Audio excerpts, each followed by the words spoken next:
Church of Scientology so afraid of? This is SPTV.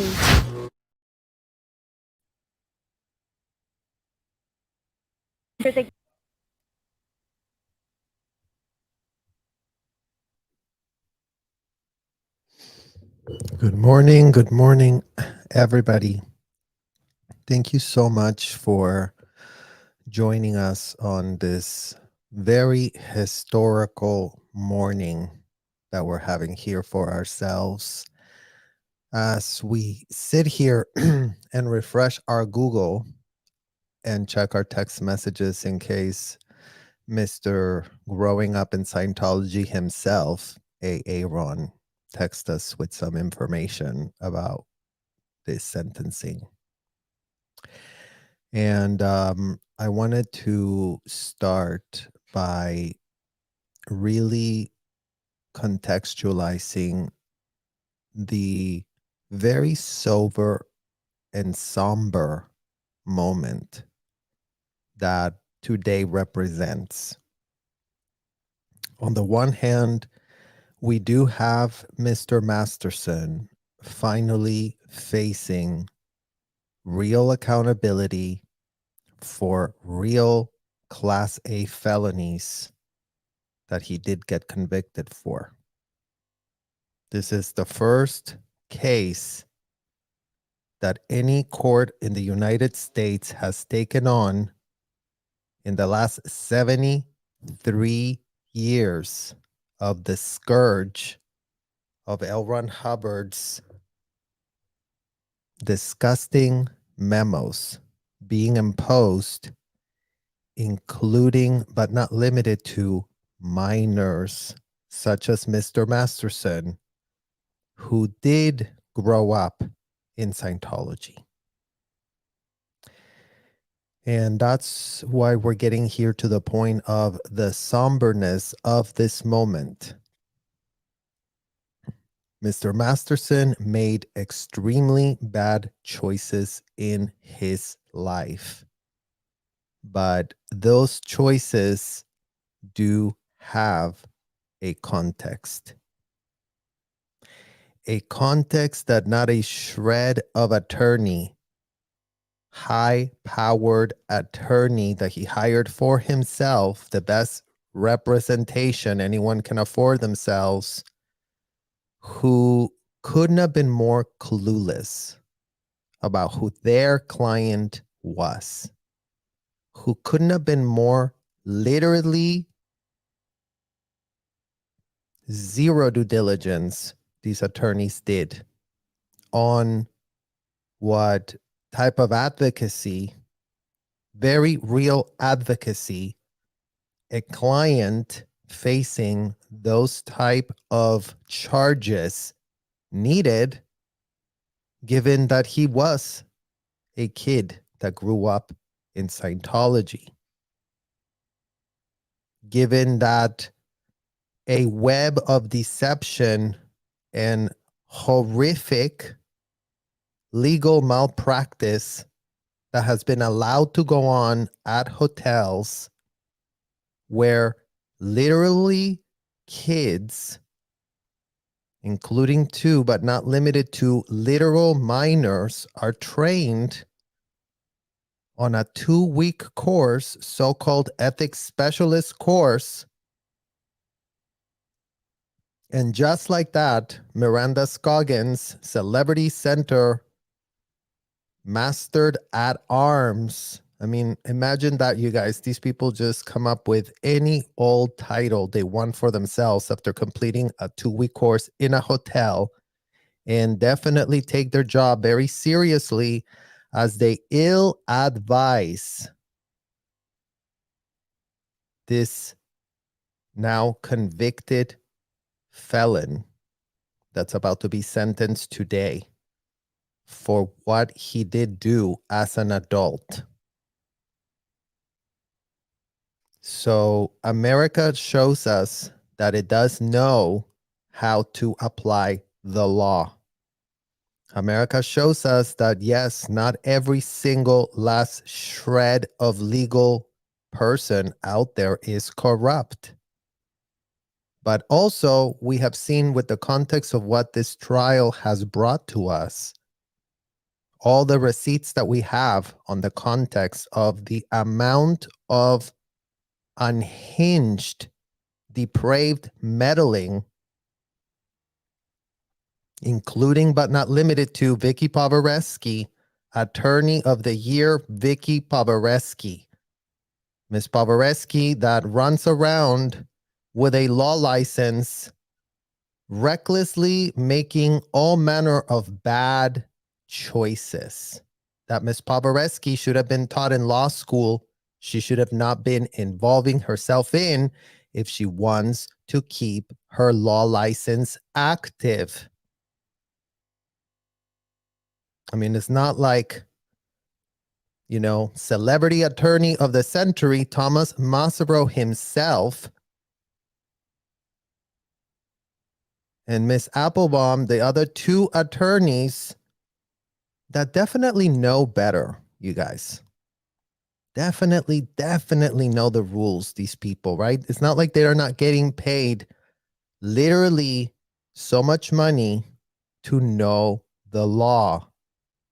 But when attorneys that get paid a lot of money to know the law don't apply that law, well, then what in the literal hell are we doing? Legal cases are complicated. It requires actually sober people that can look at the evidence, that can look at the facts, and actually provide advice, hopefully by having gone to a school that taught them the law. So it's a moment of severe reflection what we have this morning as we all sit here seeing what this man, Daniel Masterson, is now facing, the real consequences of what happens when he did what he did. So I think it's important to contextualize how growing up in Scientology did definitely contribute in a big way to what in the hell he got involved in those hotels, Mr. Masterson. And, we did this reaction video on the 60 Minutes Australia that definitely put out a little segment for themselves. And again, guys, we're calling out all these corrupt corporate media glib reporters that sensationalize the situation without presenting a shred of context, that sensationalize the situation so they get a ton of YouTube clips for themselves, but not really having a heart on what in the hell the situation, how in the hell did we even get here, right? Because it's not like Danny Masterson once upon a time had a normal upbringing anywhere in the United States and he then, decided to do what he did. He had a network of people around him, his inner close circle, that helped in many unthinkable ways to enable the type of horrific, disgusting things that we have read about from the Jane Doe's testimonies. Not once, twice.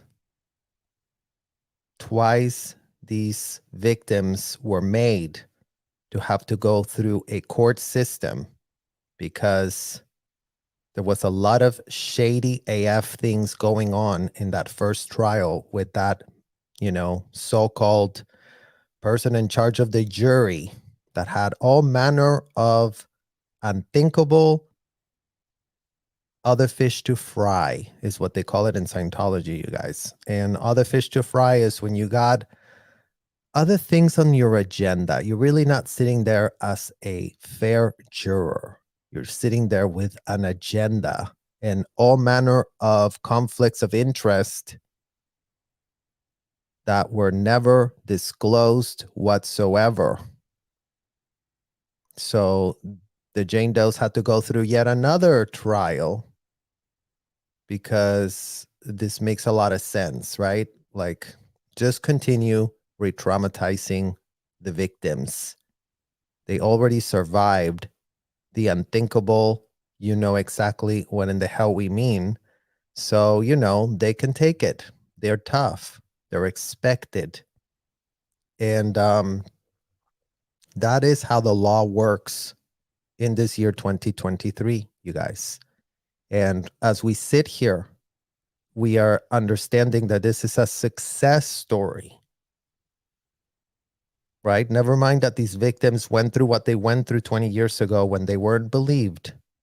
Never mind that these victims went through what they went through when they went to that hotel, Celebrity Center International Hotel, the Manor Hotel, the Chateau Marmont wannabe, where all these celebrity Scientologists are cradled and canoodled and enabled to do, including but not limited to the unthinkable things that are now not just on the public record, on the literal criminal attorney and criminal courts records. We now have actual testimony taken under oath discussing the very shady ways these women were not only manipulated and abused by Mr. Masterson himself, but they were abused in unthinkable ways by the people that work in that hotel. People that didn't have legal standing to be advising on criminal matters, including but not limited to the Class A felonies that they all found out about, the Class A felonies that were self-admitted by way of ethics interviews, Class A felonies that they really took it upon themselves to dig deeper, delve deeper, get to know more and more and more because, why not, right, guys? Like, why not the people that work at Celebrity Center get to know every last shred of detail from the victim and perpetrator? They get to video record the admissions of what took place. Now, never mind that we also found out from the Jane Does that they thought it only happened to them. They only thought it happened to them. They thought they were the one that, got abused. Only come to find out, somebody knew how many people this man had had a problem with.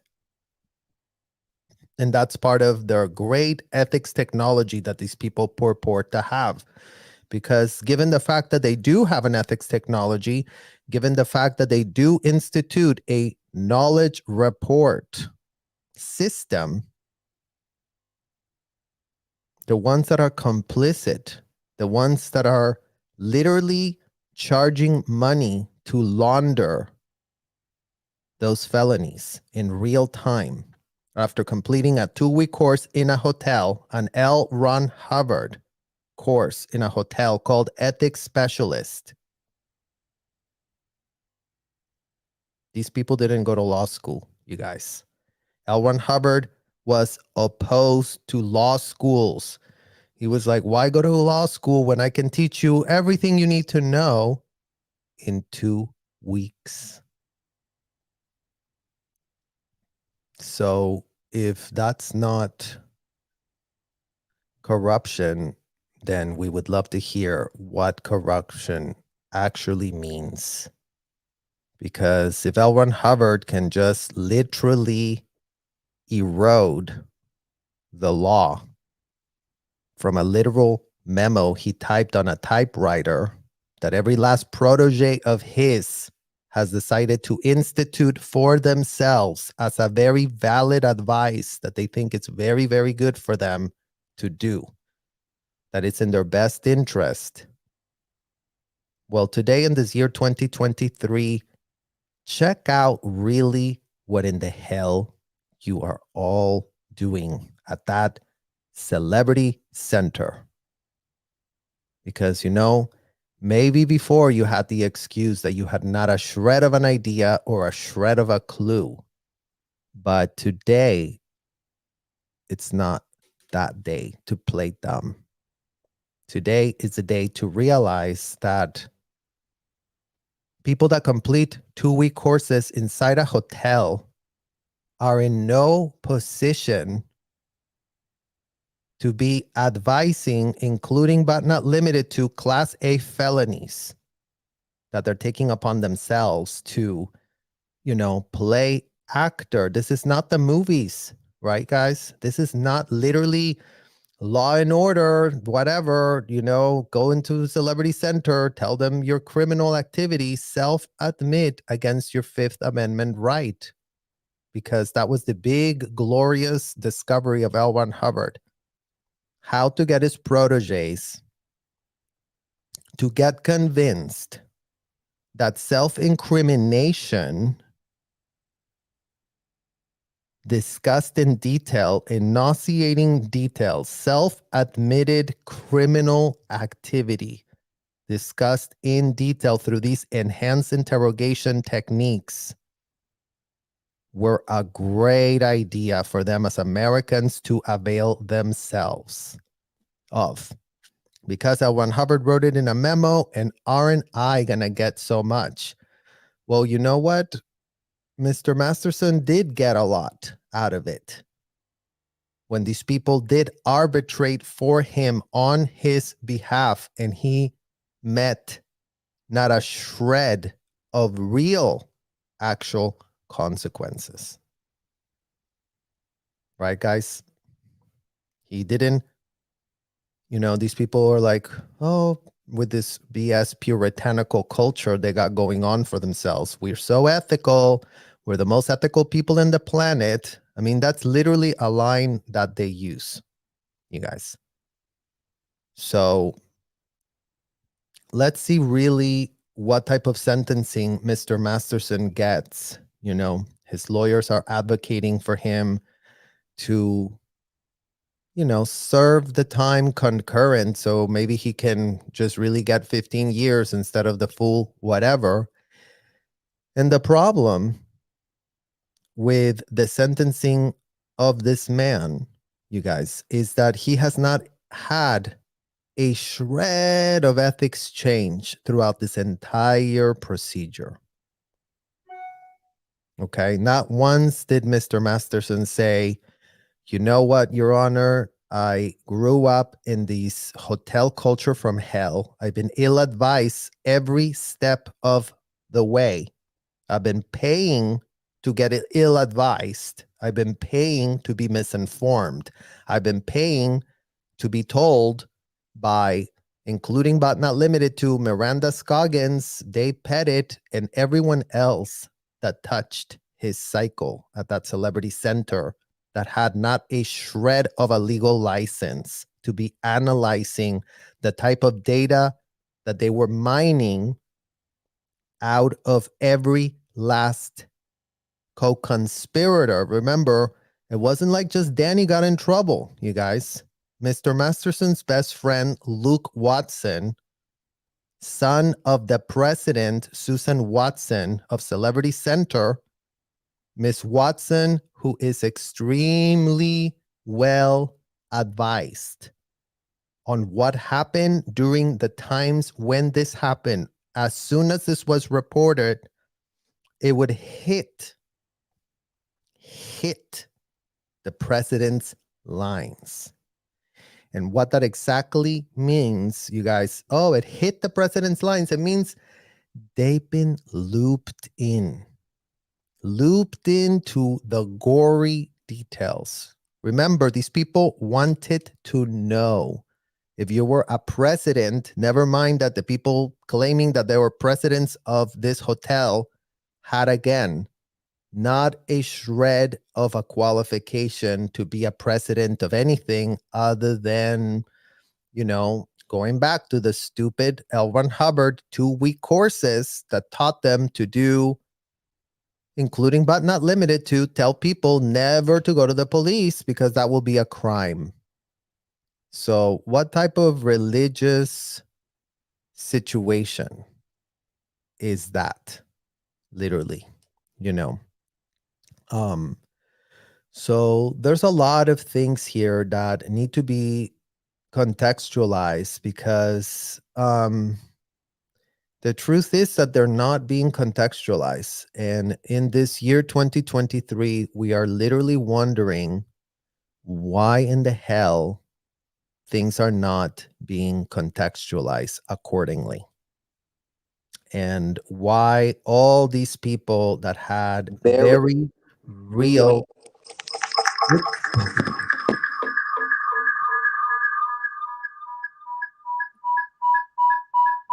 The Church of Scientology. Sorry, guys. My phone jumped into my live. I really apologize for that horrible sound. So all of these things that's been going on with the president's office and their involvement in what happened and the involvement on the ill advising that they took it upon themselves to not only give Mr. Masterson, but also the victims. Because remember, in what world do you get anybody talking to the victims and at that point was the alleged, you know exactly what in the hell we mean, right? Well, in Scientology, they have a system to data mine this information out of the victim and then out of the person that was committing the stuff, you guys. So again, these people are pseudo-deposed through these enhanced interrogation sessions, pseudo-told to, just sit there with those electrodes and, things are going to start floating the minute they reveal, the minute they self-admit, including but not limited to the criminal Class A felonies they were all about doing. And the magical technology of L. Ron Hubbard will let it all just float. Float the needle is what they call it. And as soon as somebody there says, float the needle, your needle has floated, that means the felonies that you just admitted to also flew and also floated. So the euphemisms are real. The false definitions being used to distort reality and self-infantilize yourself out of a grown-up reality, out of a grown-up world that we do live in. Last time we checked.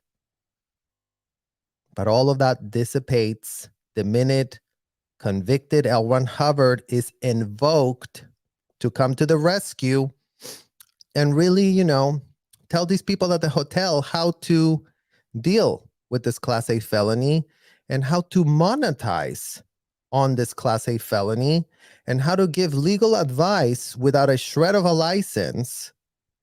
Because yes, all the Scientology attorneys, including but not limited to Vicky Pavaresky, are quite aware of what auditing is. Right or wrong, Ms. Pavaresky? Do you have any shred of a clue what L. Ron Hubbard wrote your clients to be doing? And do you have any shred of a clue why that would be extremely illegal AF if you had done your due diligence as an attorney before you took them on as a client? You should have been advising them, yo, what L. Ron Hubbard said here to do, don't do it. Scratch that shit, because that's going to get you in trouble. If Miss Vicky Pavaresky didn't know that she was being hired to consult on the law for her client, whose memos included, but were not limited to, every last shred of stupidity that L. Ron Hubbard wrote down on a piece of paper to make a mockery out of the legal system, to make a mockery out of ethics. You guys, as if L. Ron Hubbard knew what in the hell ethics meant. As if that convicted, indicted felon in absentia that ran around child trafficking kids on a disgusting ship he called the Apollo, including but not limited to Shelley Miscavige herself, was somebody that people really should have been thinking about. Oh, well, what does L. Ron Hubbard say about ethics anyways? What does Charles Manson say about ethics anyways, you guys? And what does Adolf Hitler say about ethics anyways? And what does every last felon want to say about ethics anyways? What does Ghislaine Maxwell have to say about ethics? Because we really should be getting some ethics, advices from felons, because that makes a lot of sense, right, guys? Like, just go to any old convicted felon, indicted and convicted, and go ask them what they think, because let's institute that at scale. Let's amplify their stupidity and sell it to every last protege that is taking it upon themselves to pay for this information, to pay for these ethics advices that they're getting. And that's really the crux of the situation right now. The ethics advices couldn't be, more misguided, more rooted in infantilized delusions of a bumbling degenerate, the so-called American-bred God that the IRS definitely recognizes as a very religious person in America that everyone really should be respecting, you guys. I mean, in this year 2023, it would be great to hear how the IRS commissioner sits there literally with his head up, you know exactly what in the hell we mean, purporting that, yay, America, the land of the free, where we really let free people follow the advice of an indicted, convicted felon, because it's not like that's going to create any problems for us in America, right? So, there's so much context and there's so much complicity in what the case supervisors of what Danny Masterson knew about that kid, because,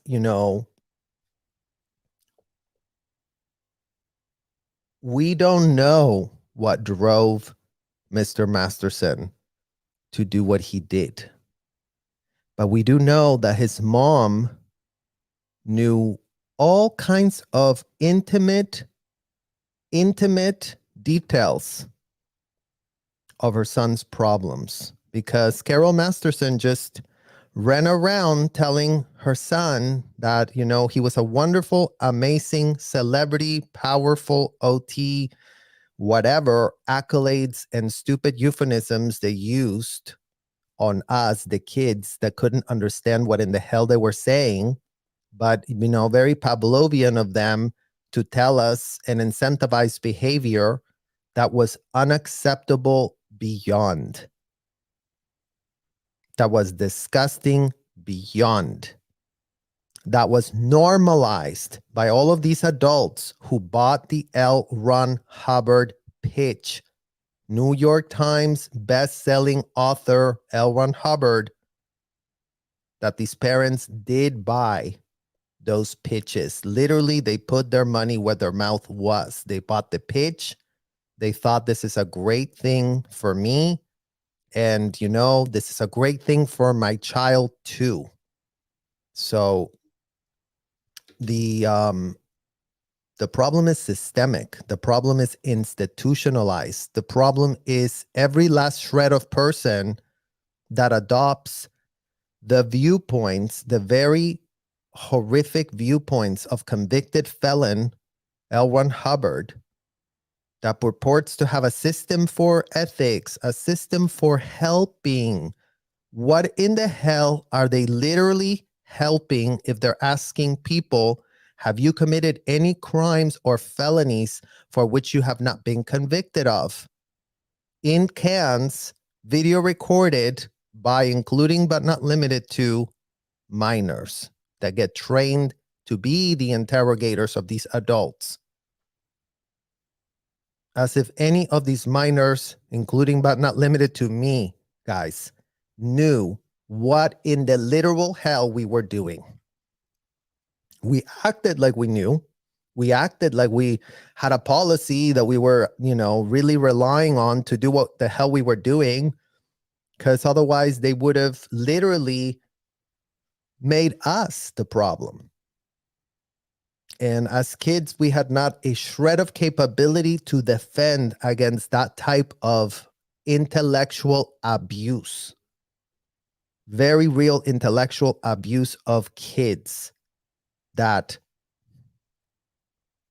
see all manner of adults telling them that this is an amazing thing. See all manner of celebrities showing up at our hotels, paying hundreds of thousands of millions of dollars. Well, it couldn't be a scam what we're doing if all of this is going on at once. Right or wrong? I mean, that's literally where we are. And enabled by, these people that are acting in not a shred of good faith, you guys, because this is about acting in bad faith as a narcissist, know-it-all, L. Ron Hubbard protege, spewing policies and all this bullshit BS that has nothing to do with reality. In fact, it creates an alternative reality. Very a la Elizabeth Moss and Maiden's Tale, whatever her show is about the possible, place of the United States who became a puritanical culture. And, then they literally ran with their own set of laws and none of the other laws applied to them because they were so special and so elite. Well, what do you think goes on at these hotels? Who are the elites? Who are the know-it-alls? We know everything about the law in 2 weeks from the ethics specialist's course. Because, we also have a thing here called Committee of Evidence. We also have a thing here called Court of Ethics.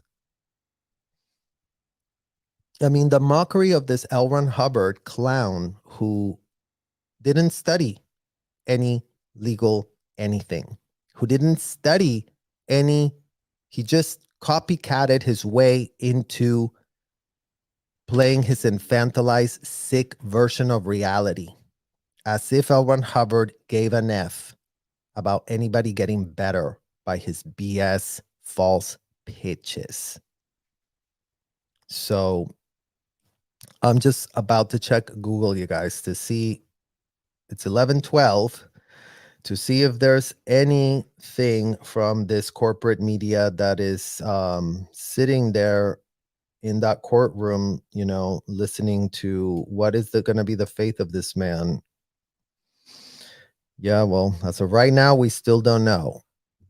But I would love to see if any of you in the chat have questions about what it means to grow up in Scientology and what it means to, be involved in these like fake legal pseudo deposition, ethics handlings, whatever in the hell these people are pitching.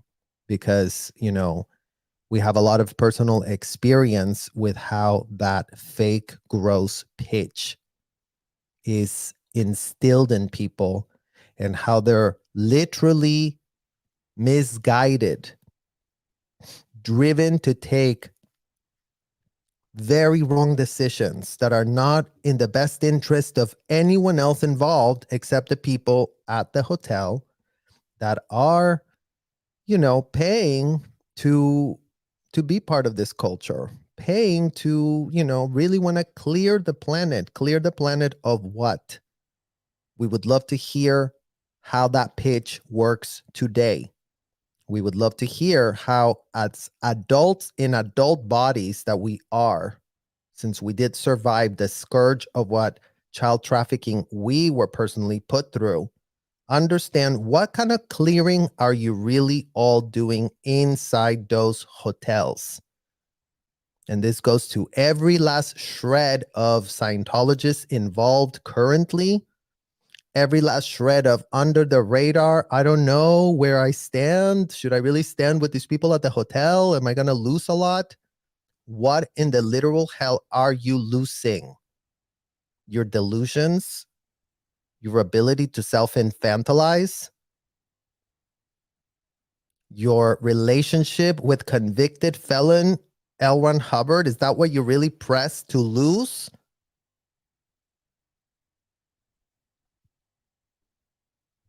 Question.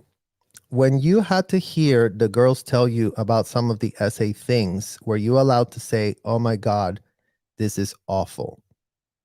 Thank you, Sandy, for that question. Absolutely not. Number one, the euphemisms in those hotels are really dangerous. And what I mean by that is, this is what code, just like any old gang out there that does commit crimes, would know that, these gangs develop their own internal language so that they don't get caught.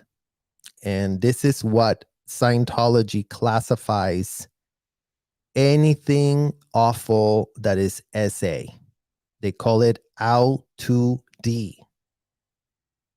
It could be that you literally did anything sexual. It doesn't matter. If you raped, it's out to D. If you had a blowjob, it was out to D. If you masturbated, you're having out to D. If you're literally anything sexual that you do that is not this puritanical robot version of what they're trying to make you become, because, again, we really should be taking advice about ethics from the people that took advice from a convicted felon. And that's why this is all broken. This is why all of this is just literally shred to pieces. So where we're not allowed to say awful, we were supposed to have not a shred of emotion. You guys just literally like, tell me what you did. Okay, when did you do it next? Where did you do it? How did you do it? How exactly did you do it? And not just like, some people are like, well, Catholic priests do it too, Serge. Don't, this is all religions. We really have to support that. Wrong. Catholic Church priests do not have a canned set of interrogatory questions that they want to ask.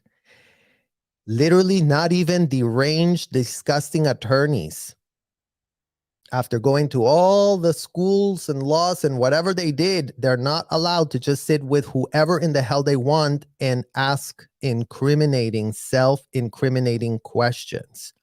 And that's really why this is being called out at this scale, because these sessions are disgusting, self-incriminatory sessions that the end user, including but not limited to kids, including but not limited to Danny Masterson himself, you guys, because it's not like Danny Masterson himself wasn't being asked about disgusting sexual things as including but not limited to 8-year-old, 11-year-old, 10-year-old, 12-year-old, 13-year-old. Like your entire sexual development is hijacked, started by your own parents who took it upon themselves to erode all common sense boundary that any last shred parent should have in order to be like, maybe there are not adults in small bodies. Maybe I should speak to my kids as if they're kids. Maybe I should protect their innocence. Maybe I shouldn't expose them to all the things that I am personally into.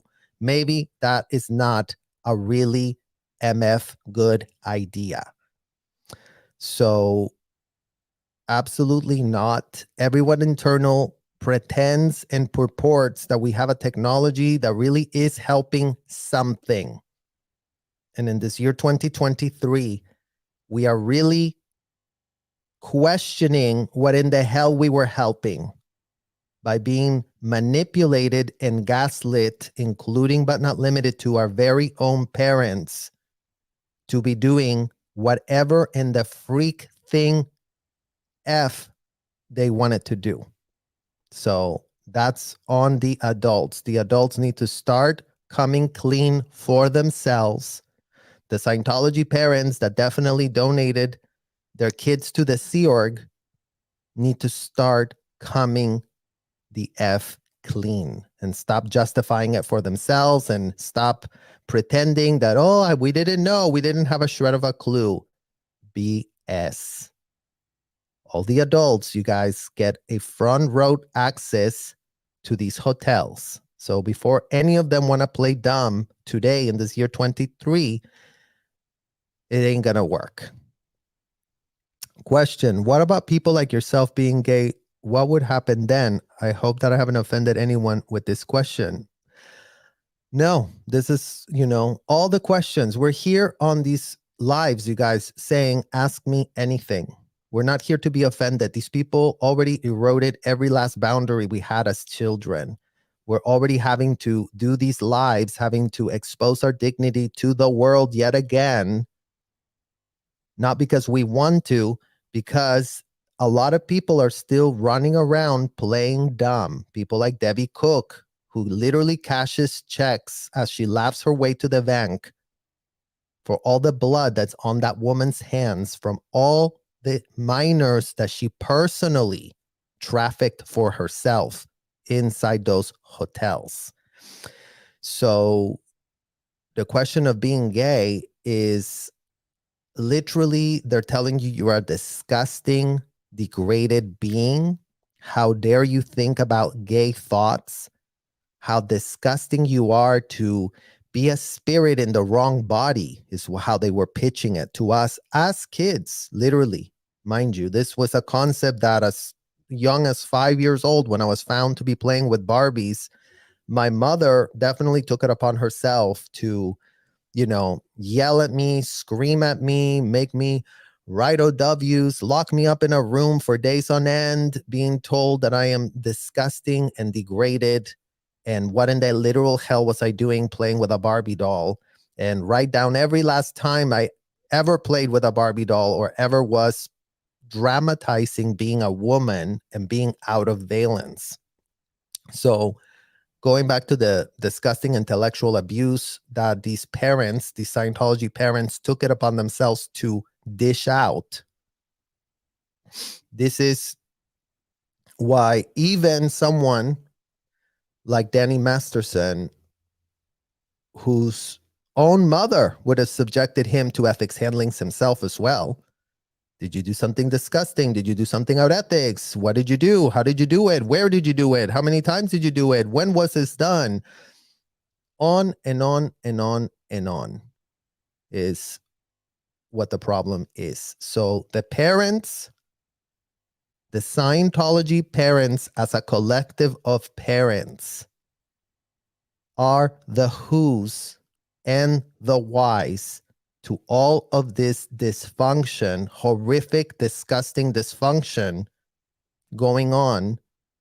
And not a shred of them have taken any responsibility, you guys. As they sit here in this year 2023, majority of them, 99.99% of them, would love to grab their little finger and say, David Miscavige, David Miscavige. They literally cannot get the name David Miscavige out of their mouth.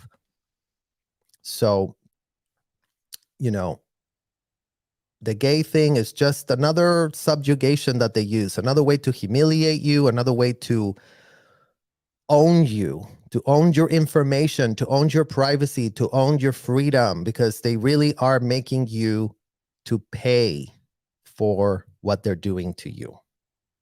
So that's how I would answer that question there. Let's see, what other question do we have here? We got so many comments. It's hard to keep track here, you guys, now.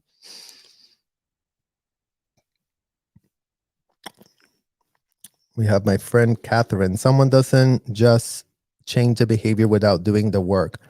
Danny has never done an ounce of the work in himself. And I couldn't agree with Catherine more, you guys. Catherine, that was on my live. I was trying to send her a link earlier, and I wasn't able to because I wanted her to join us. But Catherine, I couldn't agree with you more. Nobody can change, you guys, if they're lying to themselves. No one can change if they're deluded and infantilized for their own ulterior motives, right? Part of walking out of that hotel is having to face the very real choices you made while a member of those hotels. So people pretend that, you know, as soon as they cross the threshold out of the hotel, there's some magic amnesty that takes place by the power invested on themselves. That means that, you know, now would be a very good time to start applying the Fifth Amendment about how, you know, everyone is presumed very innocent until proven guilty.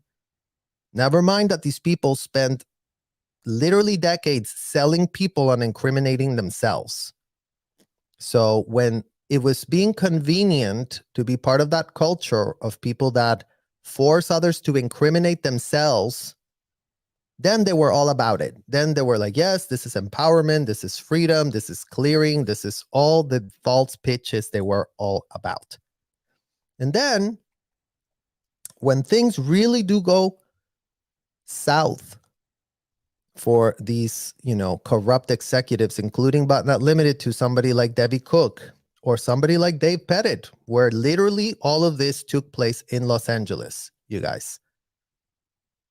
Then they're like, no, you know what? I don't want to incriminate myself. I didn't know what I was doing. I was just having a jolly old time. But, you know, David Miscavige really ruined that fun for all of us. We were having so much fun and we were so well-intentioned and we really wanted to just, you know, proliferate L. Ron Hubbard's legacy on as many kids as we could get our hands on.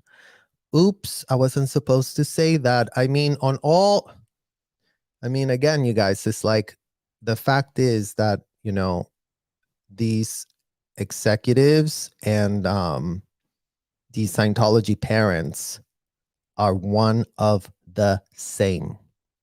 It's called getting involved in a racketeering criminal conspiracy, a wide-ranging criminal, felonious, disgusting child trafficking conspiracy that they were all about aiding and abetting with their money, with their kids, with their time, with their choices, with their actions.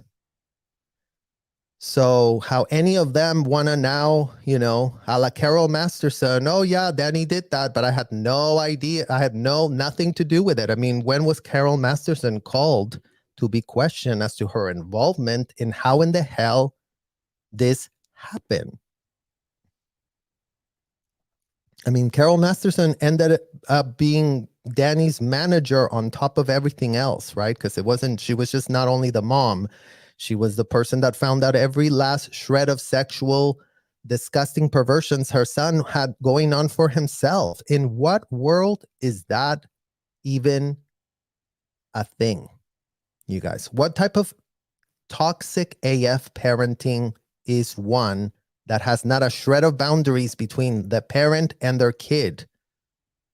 Because that's really what we're wondering right in the hell now. Why were our parents all about these technology, so-called technology? And again, guys, going back to why they have not a shred of plausible deniability for themselves, because they were applying technology, meaning they were doing what the script said to do.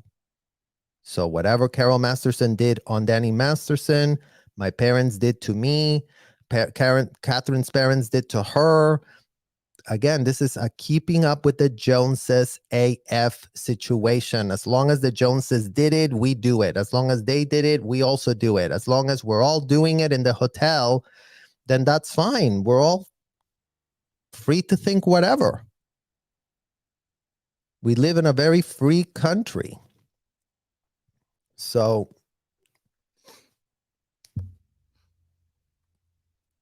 one of the Jane Does said Carol just laughed when Danny sexually groped her. I mean, crazy, guys.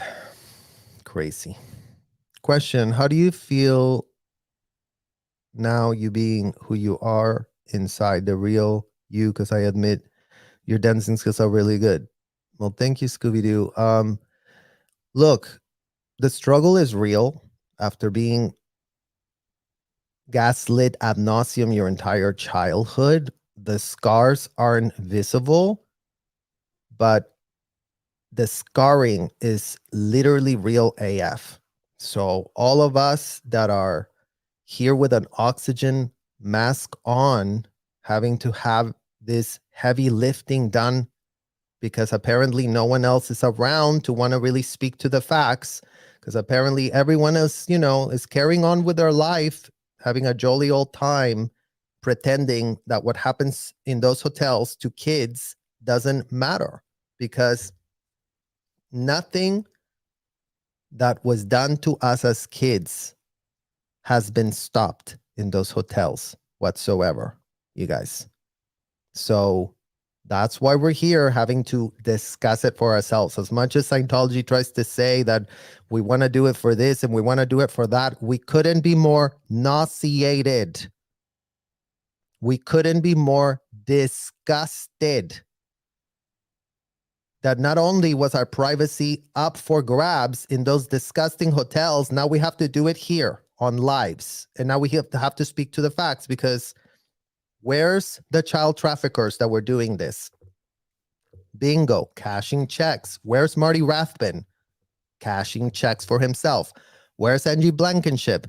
Cashing checks for herself. Where's Debbie Cook? Cashing checks for herself.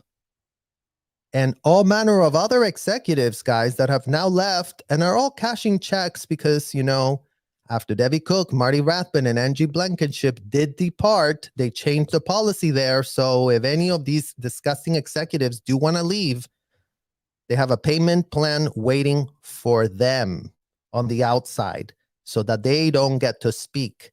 And they get monthly installments, so they really make sure that they literally keep their mouths shut AF. So it's unthinkable.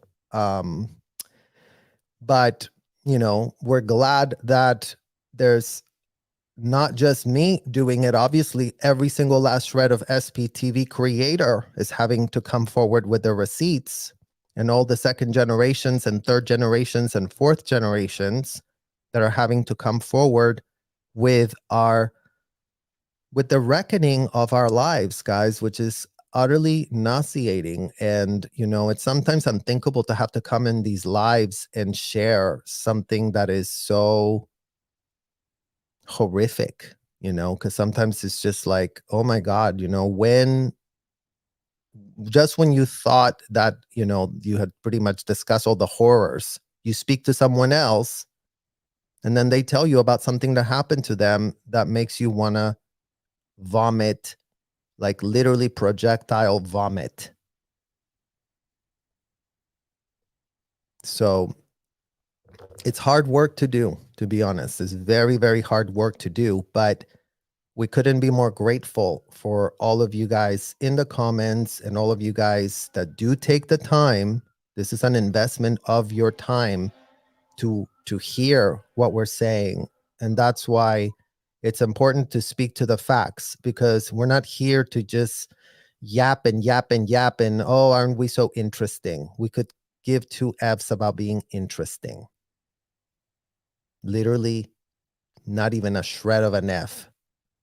It's unthinkable that what was done to us as kids continues to be done while everyone in America plays dumb, being spoon-fed, half-baked narratives by a very corrupt corporate media that doesn't give an F about stories, you guys. And there's a dehumanizing aspect of that, because if the corporate media wants to really sit there and command all this attention and pretend they're the elites and the ones that really know, the ones that never touch foot in those hotels, the ones that never have thought, gee, you know what we should really stop doing?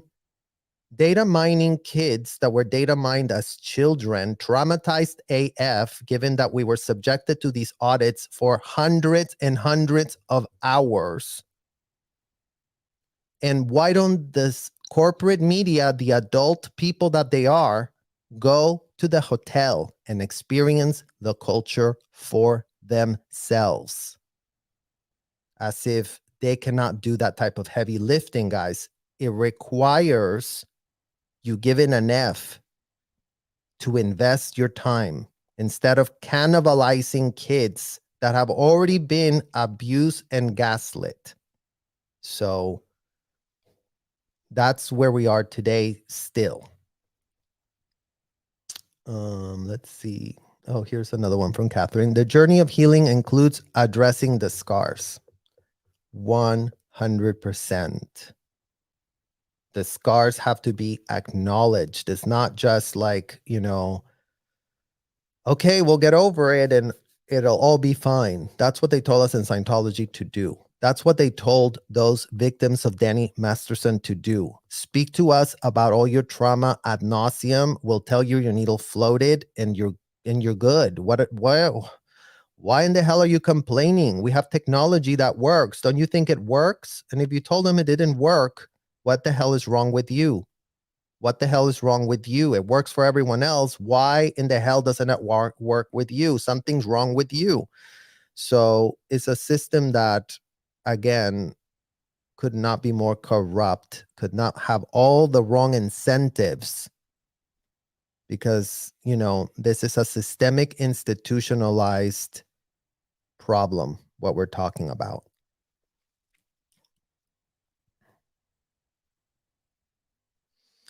So let's see what else. Here's Roxy Almeida. I don't know why they expose children to this method. It's confusing enough for adults, let alone a child. I still don't get it. This is gross. This grooms children for sexual abuse, in my opinion. Yes, Roxy, and we 100% agree with you. There is literally no reason to expose kids to anything that Scientology has to say. Let's just start with that one fact. And that one thing that we are advocating for. If you're 21 and over and you like getting your L. Ron Hubbard freak on in those hotels, we are not here to save you. You can go drink an entire 10 bottles of alcohol. No one can stop you from doing that as an adult. No one can tell you no. You have consent. You have the capacity to say, this is my jam. This is what I want to do. I don't care. I want to self-destroy. I want to self-destruct. Even any person that's done any type of recovery program that's an adult understands that they need to use their 2 feet to walk and to actually do something for themselves. No one can come and rescue you if you are unwilling to move your feet for yourself. Now kids need advocates. Kids don't know. All of these teenagers, Miranda Scoggins, that was told she was so amazing and you will be the ethics officer because you're so smart and you're so wonderful. And here's, this self-admitted felon that you really do now have to regurgitate the script of L. Ron Hubbard. So that's how it works. All of these kids' gullibility and naivete is exploited ad nauseum in a completely unthinkable level. So we need to really be advocating because kids do not consent. They have never been able to consent. They will never be able to consent. And we need to stop being abused by people that pretend that, any old kid is just an adult in a small body, because that turns those kids, including but not limited to in monsters such as Mr. Masterson, who's not the only one in Scientology that has ever done this, you guys.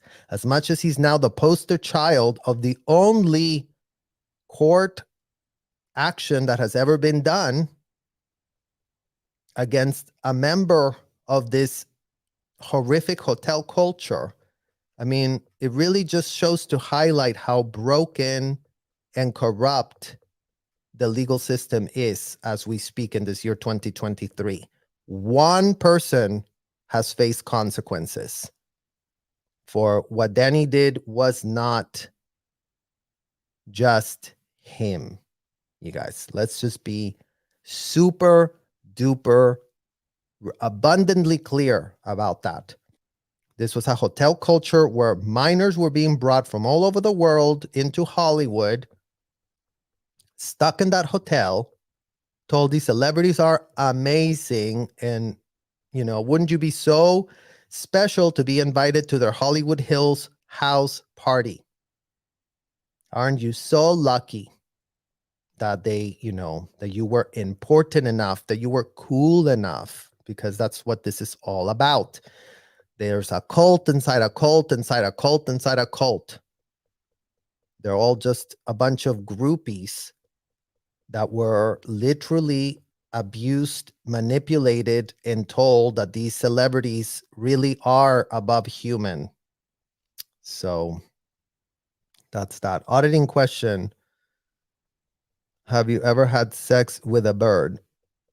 I mean, they had this stupid thing about, do birds fly? Do birds fly? Do birds fly? Do birds fly? And you have to ask that question ad nauseum to the person, pretending that asking do birds fly was like an auditing question. And they really wanted you to really groove you in and to really dehumanize you, because at the end of the day, these auditors are just rote robots without feelings or humanity that are turned into sadistic, entitled torturers just because L. Ron Hubbard said to do it. Just because they drilled it on a literal doll in these grooming salons from hell, that we really would know what in the hell we're talking about. There's a whole track sec check that asks if you've had sex with a bird. I didn't even know that, Catherine. So I thought that was a crazy ass question, but let's just Google that real quick, you guys, and actually we'll put it on our community tabs so that Scientology cannot say, what in the hell are you guys talking about, us asking about birds having sex with birds? I mean, literally. What's the next one? Oh, wow. Aaron came in with the scoop, you guys. So let's check it out.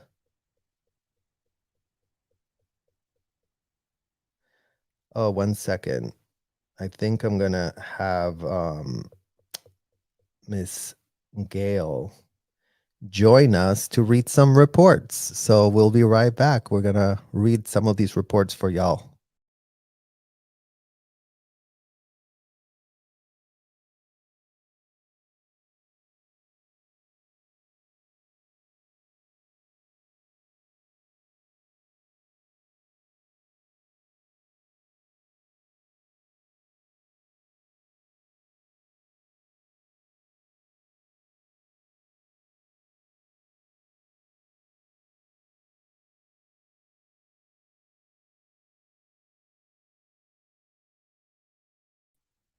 And we just invited Catherine and Liz Gale to join us. So we'll be adding them shortly. But here we got from Catherine from the Daily Mail. Danny Masterson's wife, Bijou Phillips, is a shell of her former self and feels like she's mourning a death as that 70s show star faces 30 years to life in prison for raping 2 women.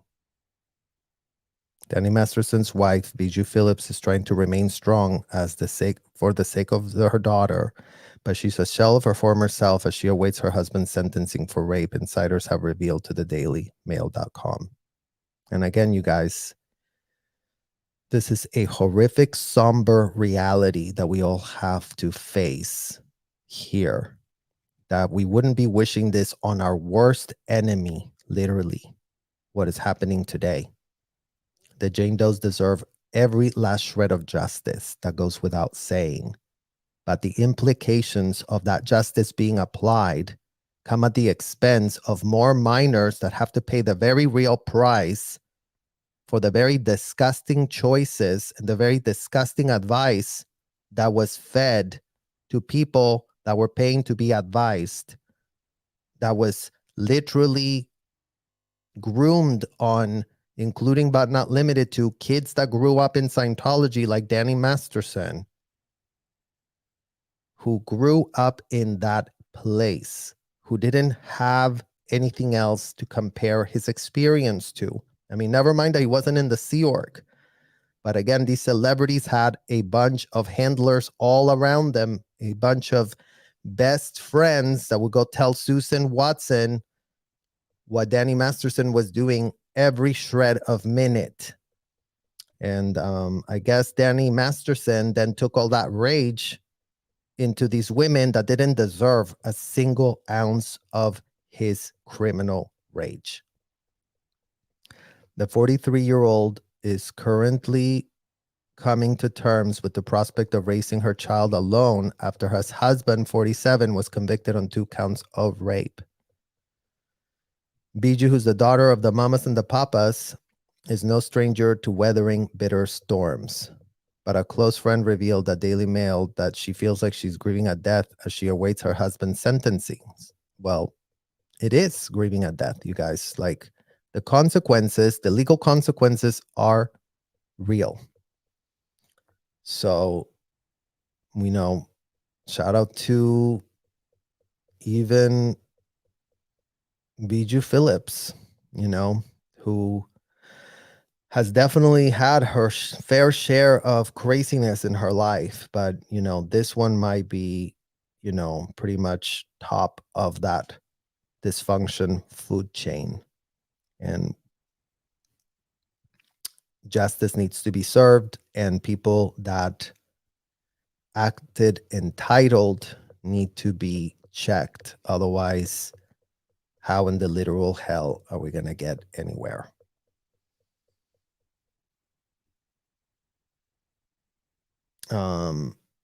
So yeah, Liz is going to join us. I'm not sure if Catherine is going to join us as well. We've invited her. And let's see what else we have here that just came out.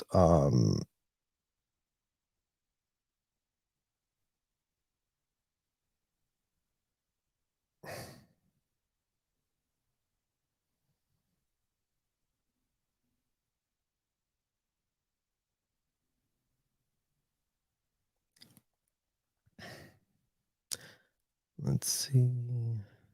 When is this?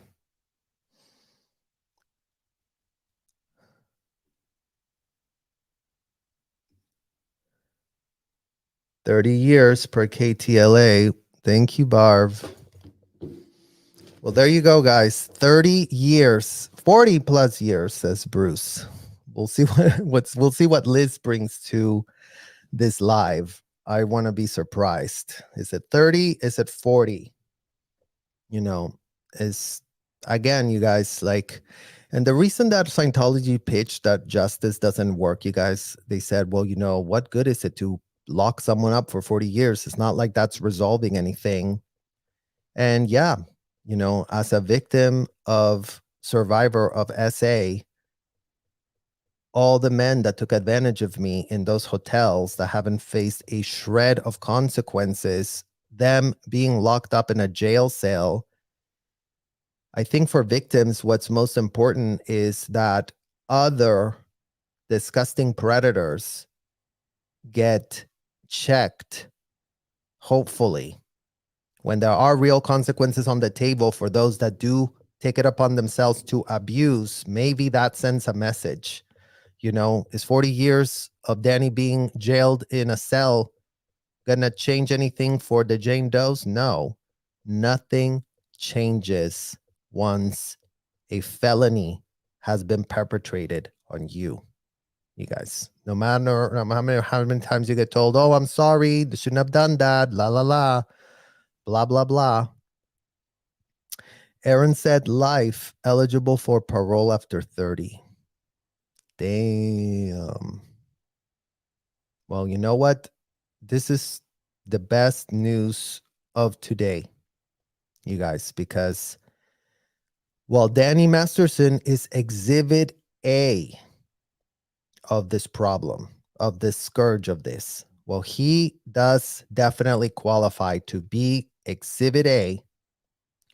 How many more are around? And let's see, let's give it up for Miss Catherine, who has just joined us here. Hello. Hello. Let's see. I'm gonna see if I can figure out everything. But well, we're gonna be here. I Yeah, can't see anyone's chat, but I can see you. that's what's good. I think you have to like log in or something. There's like a login thing or whatever. I got too excited. I just was like, I'm coming. I'm coming. So So life ineligible for parole after 30 years. Damn. What do you think? I mean, I have a lot of thoughts. First is I go for the Jane Does. I feel relief for them. I hope that they find relief in the fact that there is some justice. I nothing no amount of time Danny's going to be in jail will ever take away what happened to them. That's something they have to live with for the remainder of their lives. So I'm glad for that part. I'm shocked. I was just starting to read the Jane Doe's testimonies, and so I just was starting to with the Jane Doe 3, but I didn't get to finish it yet. But I'm looking forward to actually hearing what they had to say. Wonderful. And we just even have Liz join us, and she was going to read us some other breaking news. Let's bring her up. Hi, Liz. Hi. I'm gonna have a concentration face for a second because I have really big news. I want to make sure my news is right. Go ahead. Can you hear me? Yeah. Yeah. Hi. I'm gonna just forego niceties for just 10 seconds. Just give me a second. You look wonderful. Can't wait to meet you. Now, from Yashar Ali, his Substack. Breaking. Scientologist Danny Masterson sentenced to 30 years to life for R. A California judge has sentenced celebrity Scientologist Danny Masterson to 30 years to life in state prison. Masterson will not be eligible for parole until he is 77 years old. Now, listen, sounds to me like that happened, but that's all it says. So, did you guys hear this already? I haven't because I was talking. What about you, Catherine? Well, I saw that Aaron posted literally that he got 30 years to life, which from my understanding is that's what it is the 30 years. And then That's when he's eligible for his parole. That'd be 77. He's 47. Yeah. Yeah. Wow. Thoughts? Hi, I'm Liz, by the Hi. way. Nice to meet you. Liz, I want to know, I think I might have known you when we were like 13. Oh, great. What's your Did name? well, Catherine. Hi. Hi. I'm actually, you know my husband, Julian. Wayne. Yes. Okay. Hi. Yes. Hi. But I was Catherine Kilmartin, and I was friends with a group of kids. Did you ever live in, hi, I'm just going to start talking. But did you ever live in like the Sunland Tahunga area? When you were Yeah. like, okay, long legged Liz, right? Like you Oh, had the yeah. most beautiful, yeah, you had a jacuzzi. It Ow. was Duffy, Megan Foster, Stop talking. Stop talking. Jamie Denise, Stop talking. Catherine Kilmartin. We had sleepovers. We went to concerts and everything. Holy It only took me till crap. last week where I was like, wait a minute. That's Liz? Like long leg Liz? So You're yes. blowing my mind. We have to, yeah. Wow. My Isn't that wild? goodness. That is so wild. Those were not my best years. That's okay. That's okay. Thanks for sharing those with me. You got Yeah. out alive too. Yes. That's I mean, good. yeah. Oh my Yay. goodness. Okay. Wow. We just dominated your entire. Yeah. I just popped on here and I was like, what's going on? Yeah. So I thought I got from Tony Ortega, he sent out his email on Substack, but I didn't get to read all of it. But he has the Jane Doe's statements on there. Should we And read them now? I mean, I think so. Yeah. Yeah. Okay. Let's Do we do want it. to do a screen share of it and read it? Yeah. Or read it. But I don't have the access to do it right now, but if you I can can, do it. Liz, Hold on. if you, Mhm. Yeah. okay. I mean, in theory, I can. Ooh, there we go. Isn't that so? I mean, it's a small world after all, you guys. Definitely take yourselves to Disneyland and go on that ride because that's the story of our Scientology story. It's the What a, incestuous group of Scientology where you're like everyone yeah, at least is related to someone in some way, or knew someone who knew someone. yeah. You're the first person, though, of that era in my life that I've run into outside of Scientology. That's amazing. Mm-hmm. I Yeah. mean, I don't see anyone from then anymore, but there's a couple that I still talk with. Oh, that's nice. Yeah. That's nice. Some Yeah. are out, Uh-huh. but just not vocal. Yeah, for sure. Yeah. Wow. Okay. I can't share this though. I don't have permission, Serge. So Oh, I don't know how to give you permission. It's not. I'm trying to just keep add the it. permission. Add it to the Yeah. stream. I think Kick from studio. Kick. Add him. you can do that too. You want to just read it? I don't know how to. Sure. I'll try to do it, but Okay. Ready? Uh-huh. Okay. Danny Masterson sentencing hearing begins with victim impact statements. I'm gonna read it off my phone right here. Mhm. I'm not gonna read the clothing thing. Sure. The totally packed courtroom. Masterson's family is filing in now. Bijou Phillips is wearing sunglasses. Leah Remney comes in with Jane Doe 1 and Jane Doe 3. No sign yet of Jane Doe 2. We've heard that Jane Doe's 2 statement may be read by a prosecutor. Masterson arrives in street clothes and a beard. He was probably allowed to change after being brought to the courthouse. Good morning, Your Honor, he says to Judge Olmedo. All counsel present plus additional counsel for the defense, Ben Coleman, along with Philip Cohen and Sean Hawley, also Kate Mangles. The DDAs again are Reinhold Mueller and Ariel Anson for the prosecution. Judge Almeida says they will deal with a motion to compel first, addressing civil attorney for the Jane Does from their civil lawsuit, who are asking for copies of the discovery that was leaked to Scientology. They had reached out to the parties, not received a response. Oh, there's some legal stuff. All right. This is Jane Doe's 3 statement to the court. It was read in court by Ariel Anson. I will read it now. Yes. Just, I want to say, because already when I started to read it, I started to tear up. So I just want to remind ourselves to make sure that we're taking our breaths, because this is all very triggering for I'm us. not breathing at all. Yeah, we I'm need to so make triggered. sure. I'm really Yeah, good at holding my breath. exactly. And it's important Hella that we triggered. also take some breaths right now, because this is a healing moment, not just for those victims, but all the victims of Scientology. Okay. Yeah. Towards real justice for all of us. So let's make sure we breathe. Okay.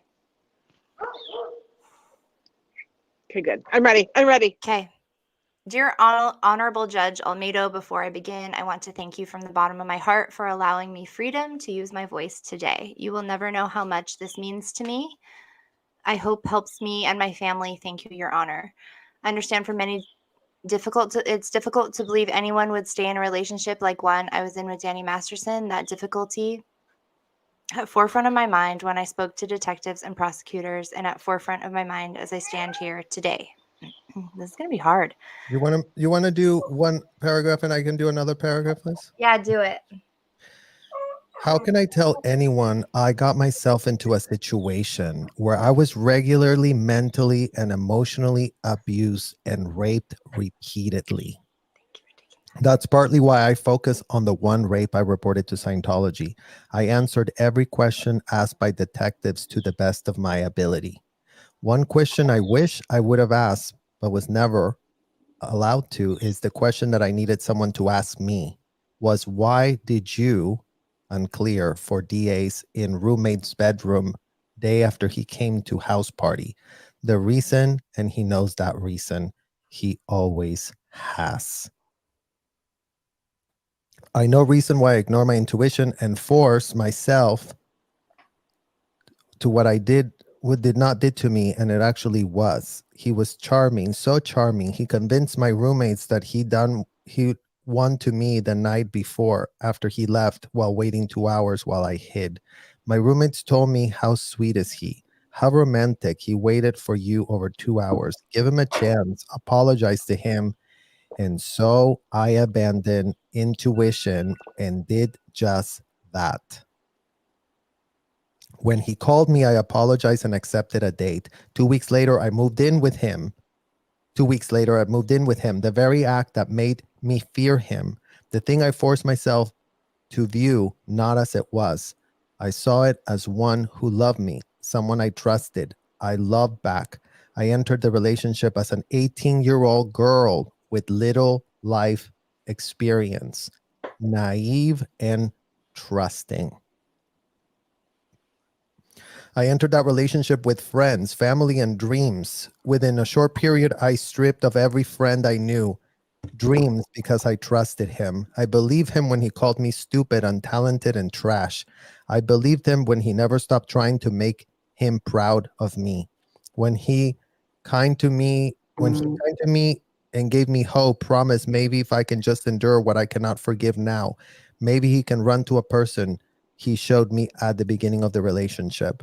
I know now that was his game, the cycle of abuse. He hurt me, he'd ignored me. I'd grovel at his feet and apologize for what he did to me. Then he showed kindness. Early in the relationship, he asked me about traumatic things that happened to me. He wanted all the details. In Scientology, it's called finding a person's ruin. He wanted to know anything and everything that had ever ruined me. Later, once I got good, he'd reenact those traumatic experiences on me, viewing my body as a crime scene my entire life, never being able to call out for help out of fear of shame. That's why I see me broken and deformed. When you've raped, it's not your surface, it changes you at a cellular level.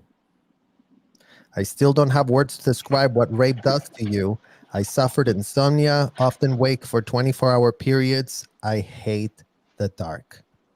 I cannot sit next to anyone, not even my husband. My sweet husband, I don't know what did to deserve such a good and patient man. Never ever made me think, harm me in any way.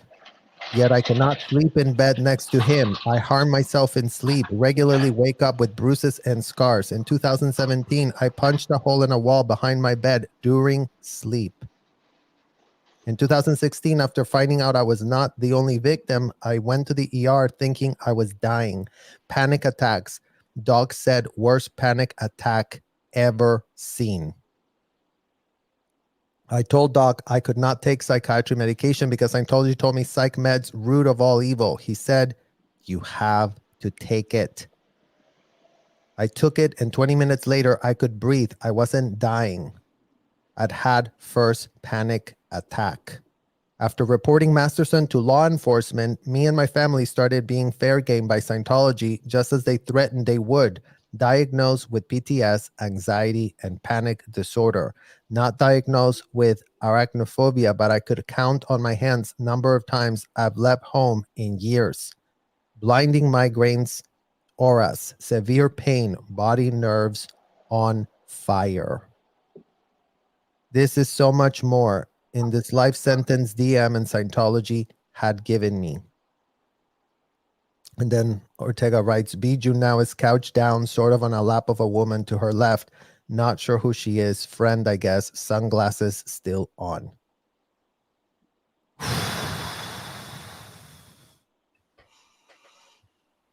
You okay, Liz? Yeah, not really. I was just gonna say, like, that's so intense.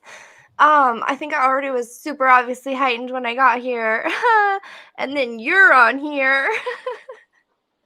Which I'm so glad to see you, but also a lot of things from that time. So you have to graciously excuse me. Thank you for sharing this moment, this really monumental, huge moment of this verdict and that first statement with me. Thank you for letting me come on and be a little crazy and a little high and now a little low. Not sure what just happened there. Well, I like to refer to that as another onion peeling. You know, we're here. You're safe. Yes. You got through it. You've gotten through so much worse. And so that's how we know we'll get through it again, because we've done it, you know? Yeah. And we hear truth, right, guys? Like, we hear finally words of truth, finally words that have been spoken in a actual courtroom, not kangaroo courts, fake kangaroo courts ported, propped up by Scientology, where we were told that our ethics was going to be handled, where we were told we were going to be helped, only to be not helped.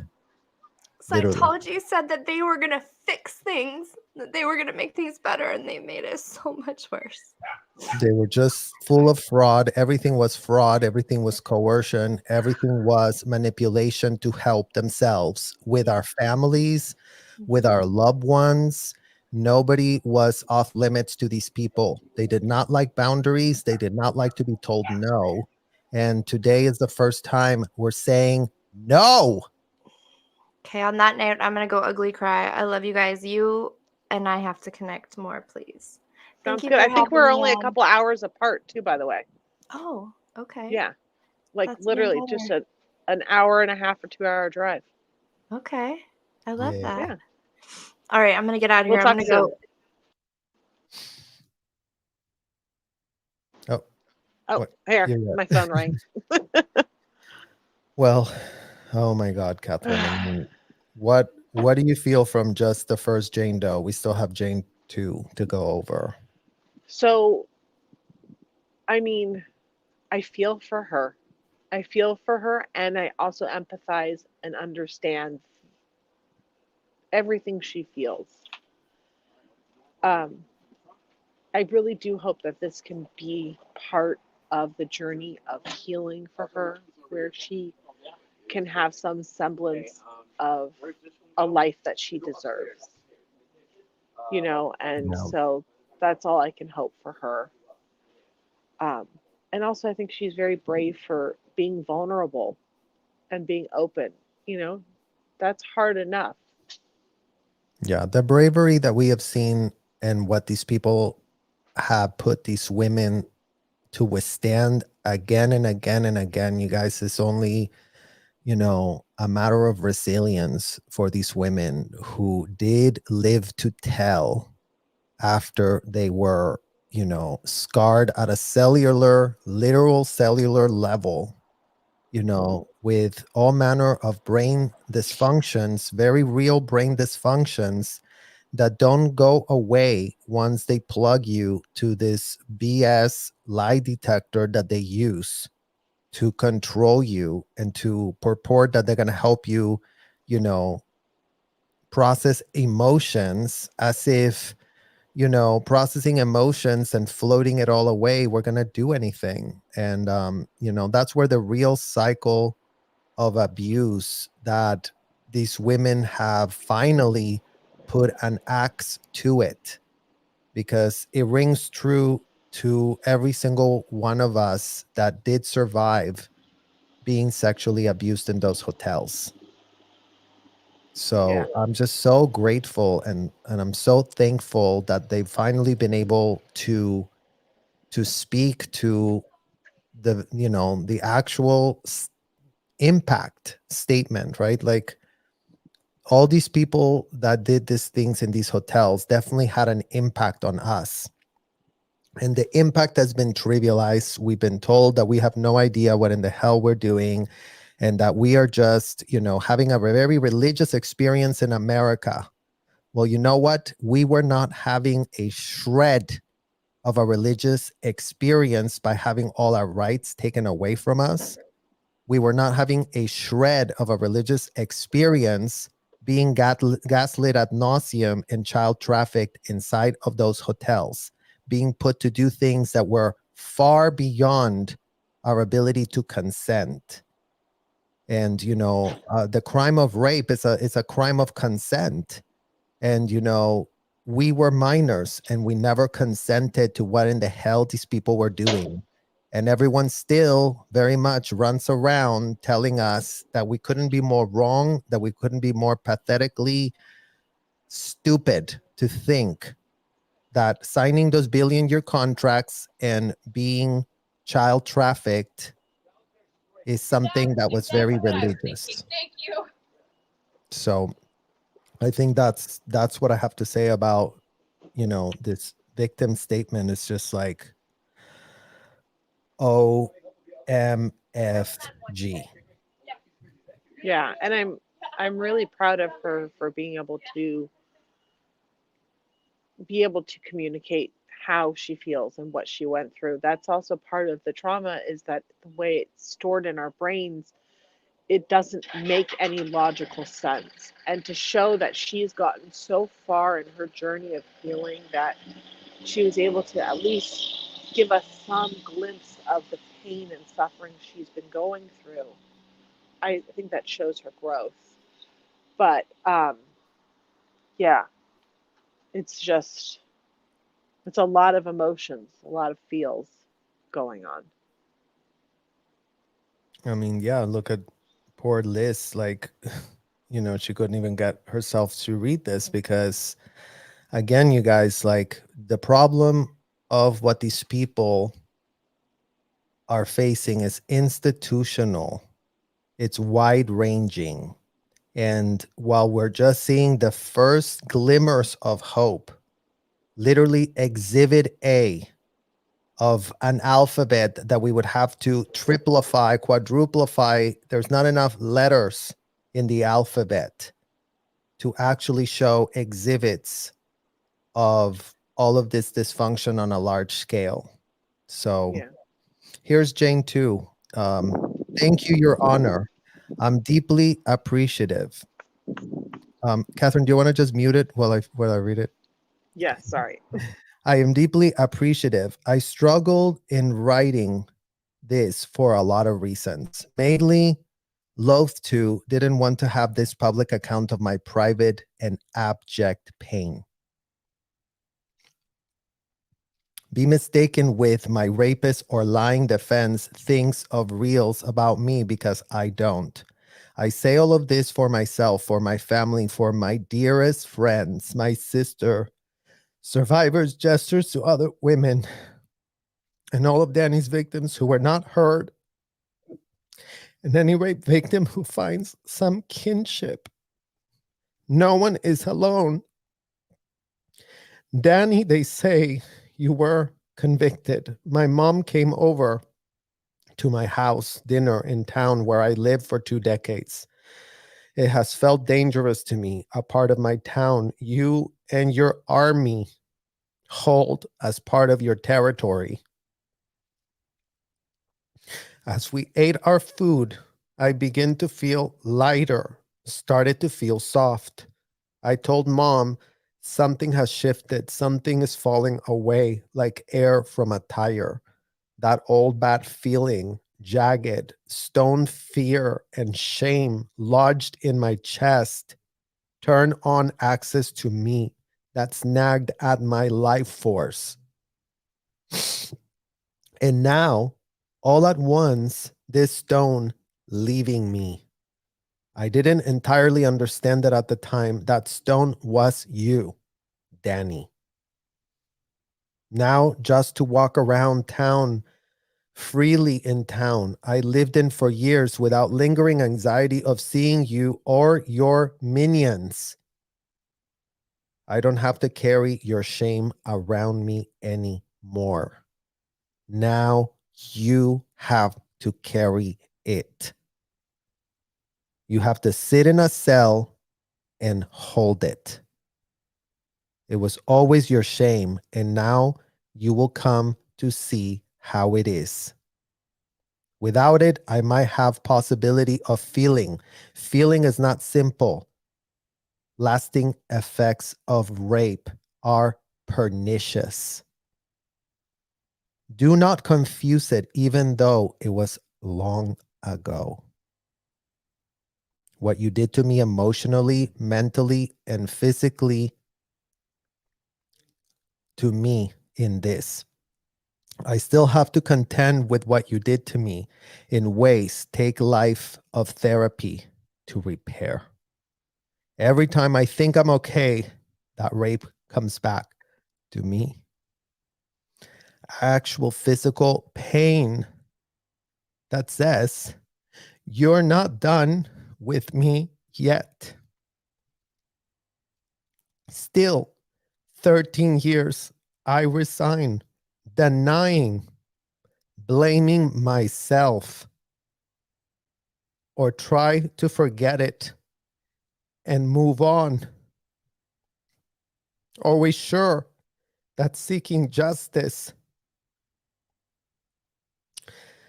dire consequences by society, and also by your enabler.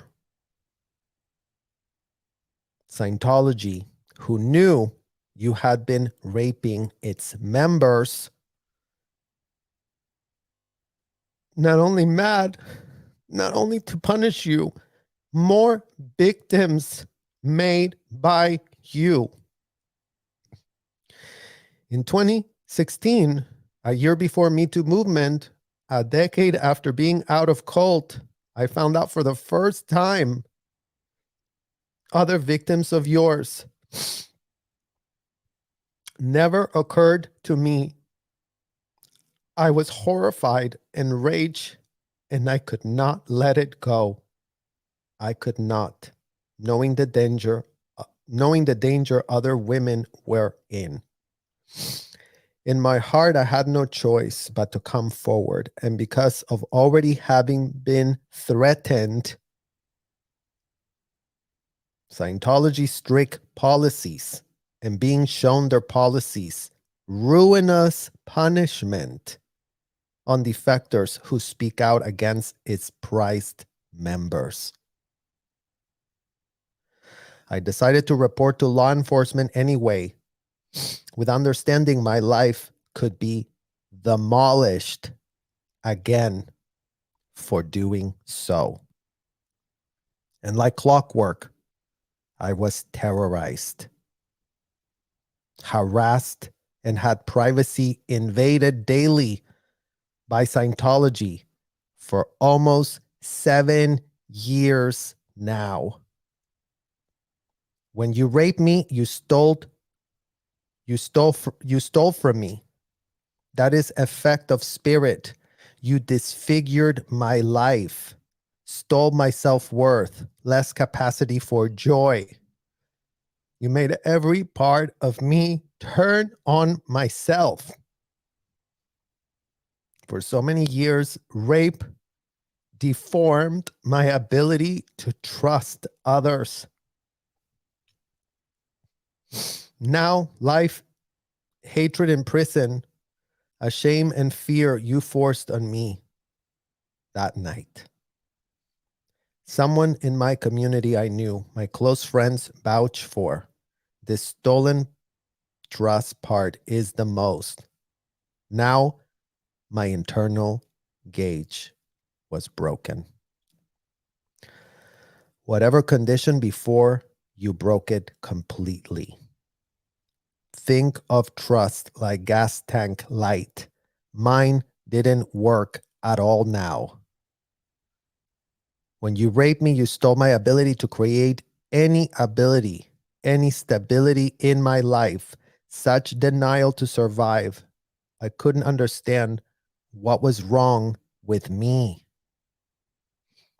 My promising career had been ascending, nosedive within months of rape.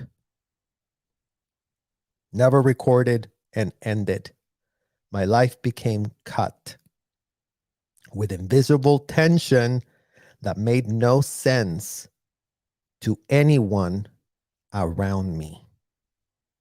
No one and nowhere felt safe. In hurting me this way, you also hurt people who love me. Your heinous attack on me through my body, so stealthily hijacking my life building, I have severe PTSD, recurring panic attacks, and waves of debilitating depression. It's true, I had anxiety before, but after you raped me, I stopped living and in full-blown survival mode 24/7. It's worth noting you never took my integrity. No one could. Hear me or don't, you did this to me and all of your victims intentionally. You wanted our light. You steal women's radiance. You treated us like less than trash, but deep down, you coveted most beautiful things in us you could have for yourself. This is why you truly destroy women's lives. Your affliction is interesting. Your emptiness and your cowardice will be your true legacy. I have severe fibromyalgia, flares up whenever pleases. For years, muscles turn on fire, days, weeks, months at a time. 1 year, pain so intense, I could not walk for a year. Since rape, my intimacy with me was often riddled with issues and actual acute stabbing pain that could suddenly reappear by that night by you. This is a common issue for rape and sexual survivors. Psychosomatic. This is what you wanted, pounding away like I was subhuman. It only makes perfect sense that you named yourself DJ Donkey Punch. That means you relish in hurting women. It is your addiction, your favorite thing to do. You live life behind a mask. Two people. Real women sit here now. You are pathetic, disturbed, and extremely violent. And the world is safer with you in prison. I see you as a human, Danny, just missing the compassion or any decency. I never wanted to be raped or attacked. Where you're heading now, I wouldn't wish rape on my worst enemy. I only wish that you see yourself with searing clarity, all your actions with unassailable defending truth for as long as it takes. I close now to say I have not in any way ruined your life.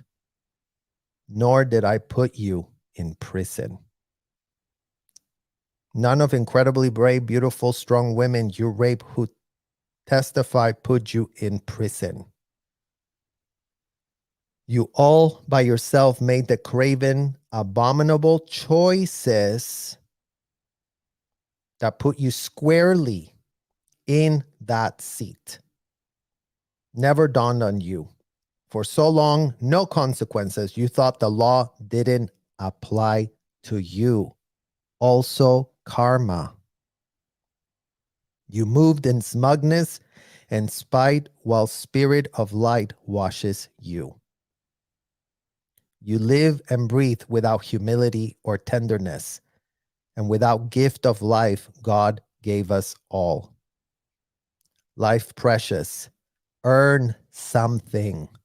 Read books. Listen to brightness of nothing. And get well. I forgive you. Your sickness is no longer my burden to bear.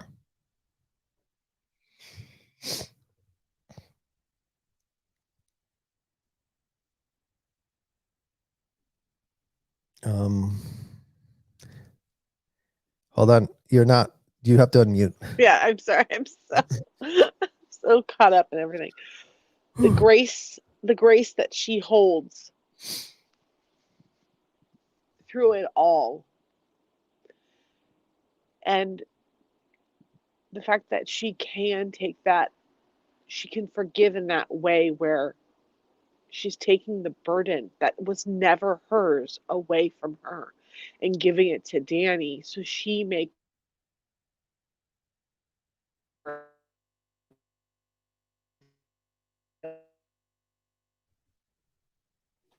is filled with love and joy, be feeling of connectiveness to humanity, you know.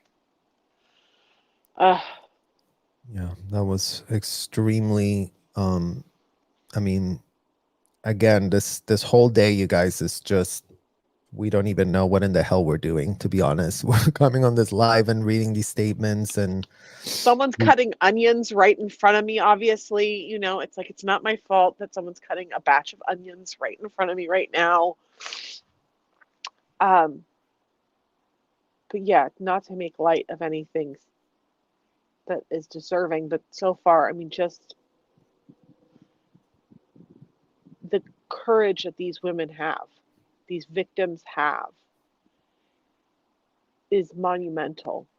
And without them pushing forward and through this, I don't know that we would be able to get the justice we all deserve in the coming future. And so they're groundbreaking. 100%. I mean, because again, Catherine, this is Exhibit A.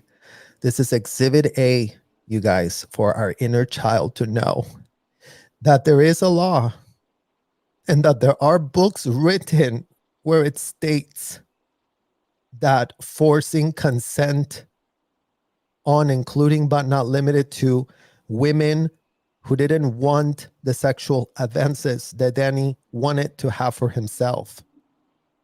And how all of these hotel clowns sit there full knowing. I mean, where is their humanity? Where is their jail time? Where is them facing a shred of consequence? Apparently, the law is also extremely pathetic and toothless, because yet again in this year 2023, we have conviction 1. And then all the child abusers, where are they? All the child traffickers, where in the hell are they, facing a shred of consequence? The child traffickers that trafficked, including but not limited to Danny Masterson, that could have contributed to that kid that grew in Scientology being abused himself, being child trafficked himself, being subjected to L. Ron Hubbard's disgusting BS, ridiculous, whatevers they want to call it for themselves. We don't care. We're not here to capitulate your extreme lack of wanting to have a shred of boundary, since we are addressing rape today. That's what we're addressing. Sexual rape, intellectual rape, abuse of minors at scale in those celebrity centers, hotels from hell that apparently Los Angeles is very proud to have in its city. That apparently Los Angeles think, wouldn't it be a great idea if we also give L. Ron Hubbard his own street? Because that's how much little we give an F about kids, such as Catherine, who literally was growing up right next to this Manor Hotel where it all went down, right, Catherine? I mean, it's not like all of this doesn't apply to all of us, you guys. I mean, I literally just had a person on a live that she didn't even know that you were going to be here, that you literally grew up with her in Los Angeles because we were all here. Yeah. And that's part of the thing as I go, that's why I want to show up. I want to show up for those who are scared, who are lonely, who are hurt, who are traumatized, who need support, who just need someone to say, hey, just so you know, that was real. It was real trauma that you experienced and you deserve better. Because you don't even get that in Scientology. You don't even get that little bit of humanity of, you didn't deserve this. It's, you pulled it in. You did something to deserve that, or you did something to cause that. When that's just not the case. And so yeah. I want to keep talking on my live, but my headphones are about to die, and well, my newly acquired father roommate is home. We'll talk about that more. The listeners will hopefully get a better understanding. Joining us, Catherine. Of course. Yeah, absolutely. Thank you so much. We'll see you on the flip side. Okay. Love you. Bye. And here's another statement, you guys, from J Doe 1. She's wearing a black suit, pulls down mask, standing at podium. Deep breaths, looks around courtroom. Deep breaths. Long pause. Sniffles. Tissues. Thank you for giving us this time today. For 20 years, I was raped 20 years ago on my father's 55th birthday, 4/25/2003. I love my father very much. And I still recall last time I spoke to him and what he said. It was August 13, 2010, my birthday, and he called to wish me happy birthday. Last thing, I love you. He passed away that weekend. Also recall last time I heard from my mother, and her last words to me were, it was 2020. She texted me and told me to never contact her again. She warned me ahead of time. She wanted DM brought to justice for raping me, but not at the expense of her religion, Scientology. Explained clearly in text, she would happily cooperate and testify in court, but Scientology was not to be dragged into it.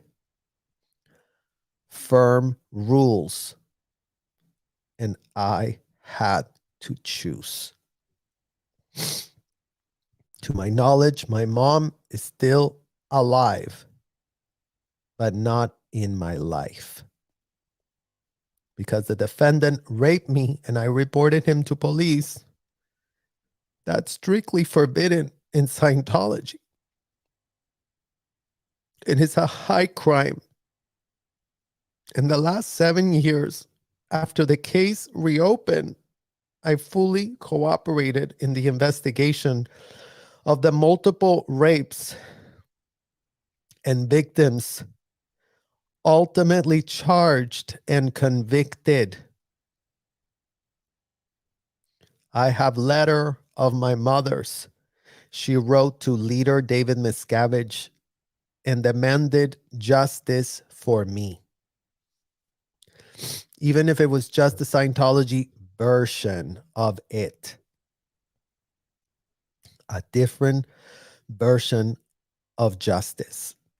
I sometimes read what she wrote back then while I was still in the good graces of Scientology. Back when I mattered, she loved me, I think. She seemed to care what happened to her daughter. I read it sometimes on Mother's Day to remember what felt to have a mom. I didn't choose to be born into Scientology and the rules. Just as I didn't choose to be raped by Danny Masterson.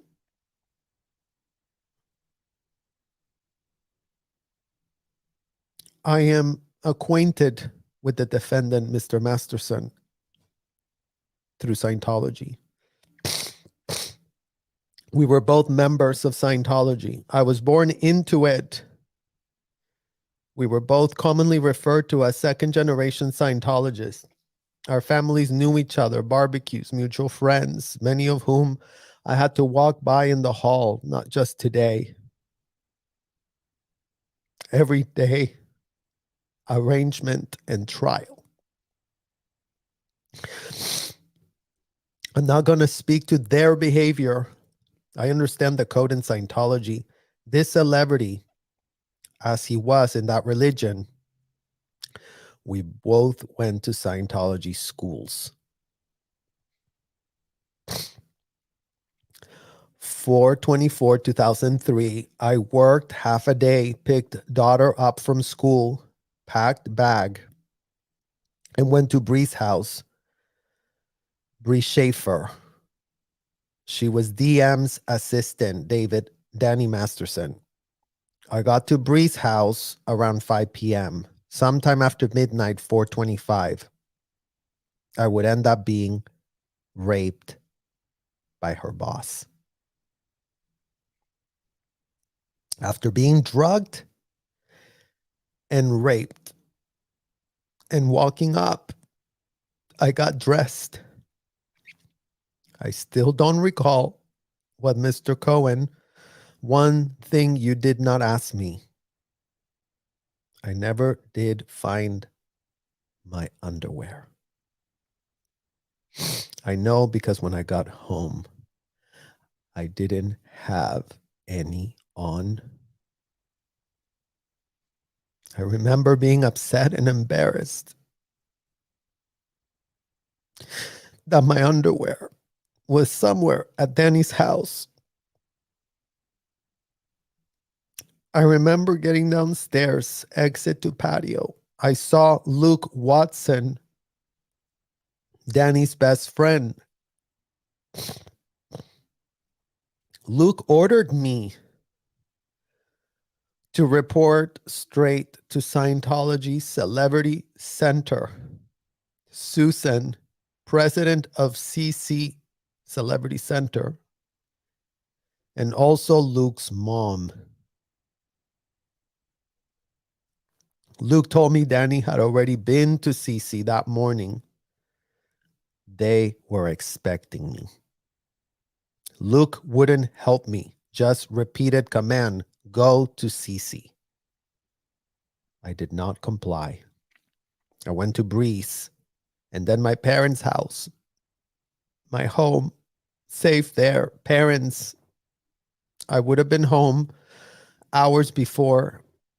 I remember getting home sometime afternoon, 4:24, big family trip to Florida. I was in a daze. Stared into space for a long time. My mom in a frenzy, people coming in and out of house. I just stared into space. I managed to get to airport with family that night and make our flight. Painful 9 hours. My hair still smelled of vomit. And smell of vomit that reminded me of that day. I guess he not thought through when he showered me. Yes, that was her bathing suit. That defense blew up and paraded in front of jury. Look at that girl with a drink in her hand. Clearly she wanted it. Clearly she wasn't raped. That girl, she was wearing her mom's borrowed swimsuit, drinking iced coffee, and wondering how she's going to tell her family she raped by fellow Scientologists. Scientology claims its people are the most ethical on the planet. Back home, I reported rape to Scientology just as I was trained to. I reported to Julian Schwartz, very intimidating, tall, that walks around with a stick in his hand. Julian Schwartz, the so-called ethics officer of this place. You guys, Julian Schwartz, the minor, the literal minor, Julian Schwartz, the cadet whose parents also put him to do Scientology, who was tapped by Debbie Cook to become senior CS MAA, completed a 2-week course and was given a stick to walk around those hotels pretending that he knew what in the hell he was doing. But let's not forget, Julian, you could have never hold the post you were holding if you didn't show yourself capable of doing what in the hell you were doing to these Jane Does, being intimidating and being a disgusting, depraved bully. Nothing else.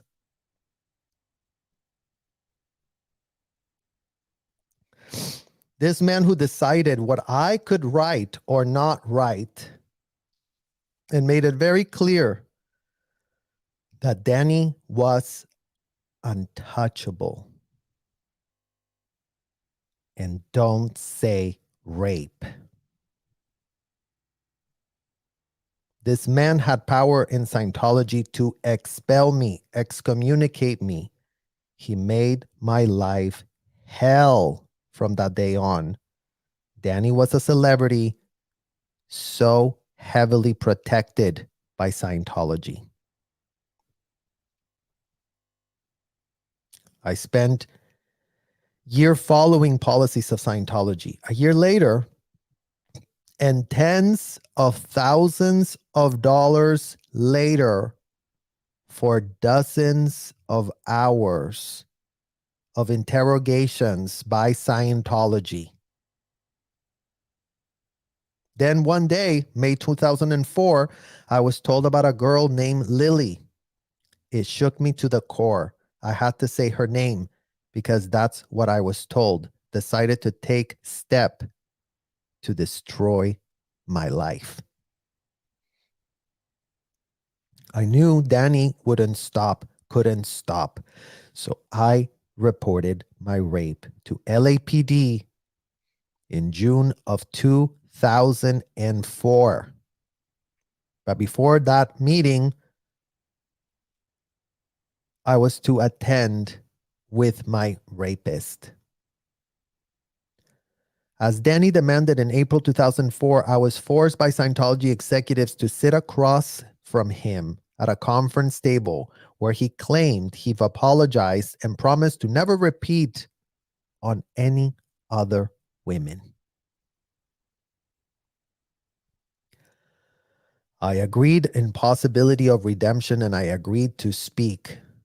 Danny and his friend Luke Watson turned the meeting into a mockery. Laughed and joked. Callous. What makes me even more distressing? No actions. Not just to me. but to so many. He's not shown an ounce of remorse, and the pain cost me.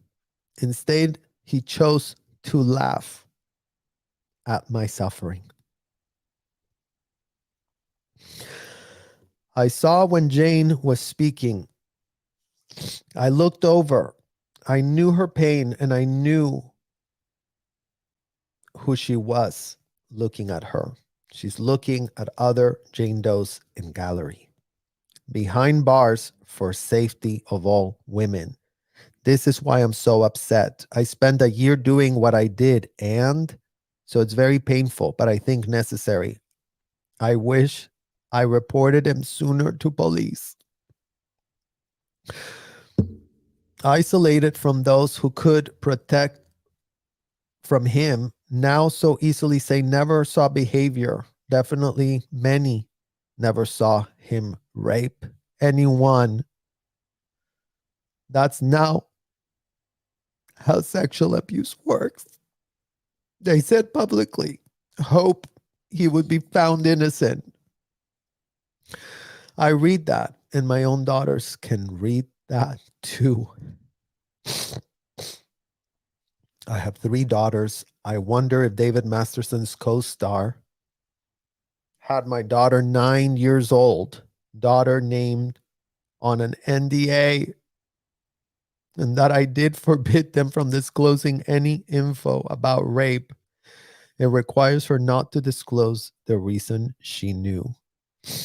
Danny Masterson rearranged for a classmate of my daughter to tell her, shame her, tell her mommy a liar. Danny didn't rape her. Mommy, what is rape? She was 9 years old. I mentioned that in my letter to IJC, the International Justice Chief, Jim Ellis, corrupt AF hotel person, Jim Ellis, another one of these people that completed a 2-week course and is out there giving legal advice to people without having a shred of a certificate to be handing out legal advice. Jim Ellis, the pathetic international justice chief of these hotels, who wouldn't even know the definition of justice if he didn't have to clear that 100 million times in a dictionary. Because all that Jim Ellis knows is his narcissism instilled to him by L. Ron Hubbard, the degenerate that told Jim Ellis that it would be a great idea for him to call himself the International Justice Chief, because, why not advise people on justice matters when you don't know a shred about any justice and how that applies to anybody?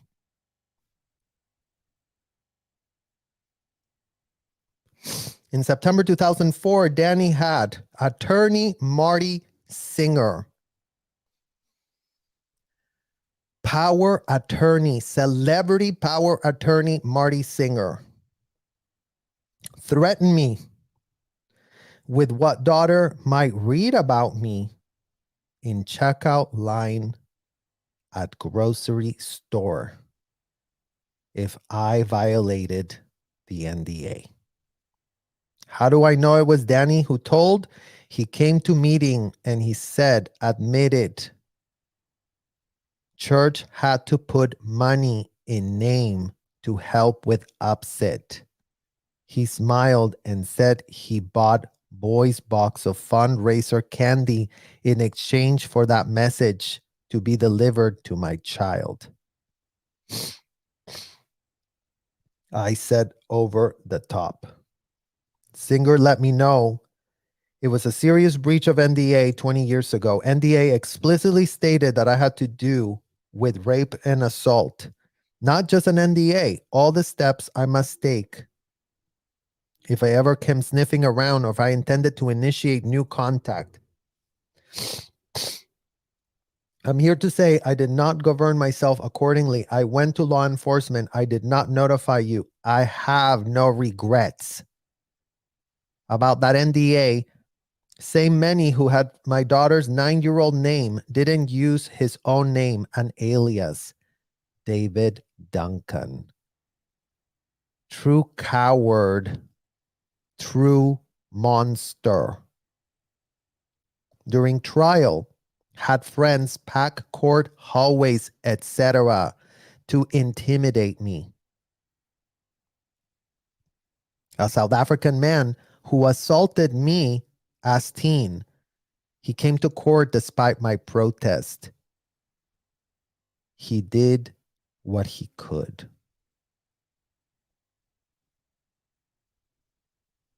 Dev's sister in bathroom when I had my panic attack on Stan. I ran to bathroom with my DA advocate, Rosario. I screamed into corner of bathroom. I can't breathe. I can't breathe. I can't do this. I started splashing water on face. I see door opens and I recognize girl smiling at me. Rosario looked at me and said, we have to leave because didn't have space or grace to give me that space.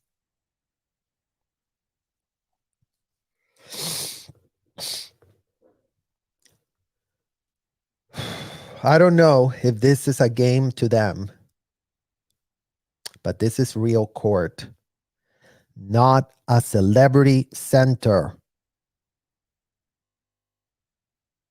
4 years after rape, so dark. I lost everything I knew. I lost my religion. I lost my ability to contact with almost anyone I had ever known in my life. All because I was deemed an enemy. Having been declared by Scientology for reporting the rape. One concession, able to remain in contact with my parents because of millions they donated to Scientology. One concession, able to remain in contact with my parents because they donated millions. Repeat, millions to Scientology. Ugly truth is I didn't want life. And it seemed the world I knew didn't want me alive. I remember crying myself to sleep, wishing I wouldn't wake up. Too much concern for parents and daughter, or I would have done it, I think. Only to wake up hours later disappointed. Thought it would solve problems for everyone. Daughter could have friends at school again. I overcame that. I carry other scars. May not ever get over them. I have extreme fear of dark, social handicap, need night light. If husband actually rolls over and touches me, he knows I sometimes hide in the closet. He has to repeat, it's me. It's me. The truth sometimes hidden effects of forcible rapes. This is not weekly, monthly occurrences, but too many in too many years. I have another issue. I can get so disoriented that I urinate in corner of room. I can shower in peace, shower in place. Husband knows better than to ever come into shower. So frequently he draws me baths so resemble to that night. I wish I could shower with my husband. I have a panic attack. I can't seem to get air. Husband knows to get cold on my face is not already too extreme. I screamed out of windows of bedroom in tears. I'm not okay. I'm not okay. Sobbing. I don't know what neighbors think. Some meds if I get ahead of it. Service dog. I have trust issues so extreme post challenges in this investigation. One call with Deputy DA Mueller, I forever ashamed for not trusting him. He's truly one of the most honorable men. I have a list. We shattered in a billion pieces. I would like to thank people who made this possible. I wouldn't be able. I want to thank you, Leah Remini, for your full support and giving me safe passages in the halls. So much more I can't say. I hope our advocates who work in courts can get more support and resources, because it can be harrowing. I had to quit in 2016. I had given up hope. And Christy Bixler tweeted and we spoke and she got me back in the fight because there was another one. I've only heard of her. My mom wrote about her. In 2004, I had a copy of that report. So if anyone dares to say anything about how she shared, I had a copy of it. I'll give it out to anyone. My mom talks about Bree laughing at her being sodomized by him while passed out. Bree Schaefer, Danny Masterson's personal assistant, Scientologist, wife of actor Michael Pena, Bree Schaefer. I believe that's her last name, you guys. I'm literally out of my mind right now. Bree laughing at her being sodomized by him while passed out. Sorry, Leah not behind this. In closing, decided not to share my mom's letter. I wish I could. All say about it is one sentencing, one thing, loss of my family, our lives destroyed, lives, but something I think is really telling as to the sentence he should face. This report written by Daniel Masterson, signed dated 12/9/2003, after he describes what he did to me that night, he complained. Condoms becoming dry, and wrote, the rape I'm being accused of is a felony in California, punishable to life in prison. Ruth, her mom, claiming in this report that I committed a felony. Definitely has been convicted by jury of his peers. I agree with him. Life is an appropriate sentence. Thank you. Whew. I mean, again, you guys, these statements hit the core of all of us that definitely were not sodomized by Danny Masterson. But there were others in those hotels who were just about that. There were other in those hotels who were doing that to kids. Things that have not been aired whatsoever because Scientology had nothing to do with the criminal trial.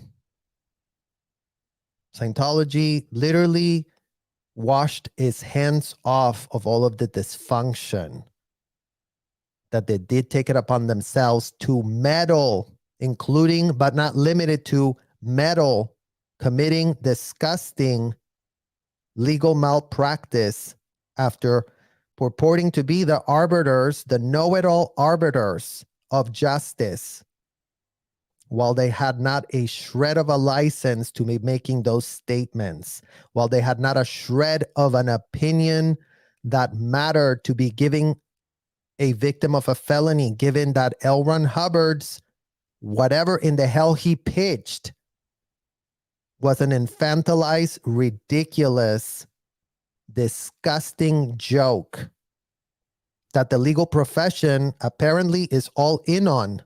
given that, top tier law firms are really cementing their client-attorney relationship with these hotels, because apparently as long as they get paid a retainer, they don't give a shred of an F what goes on in those hotels.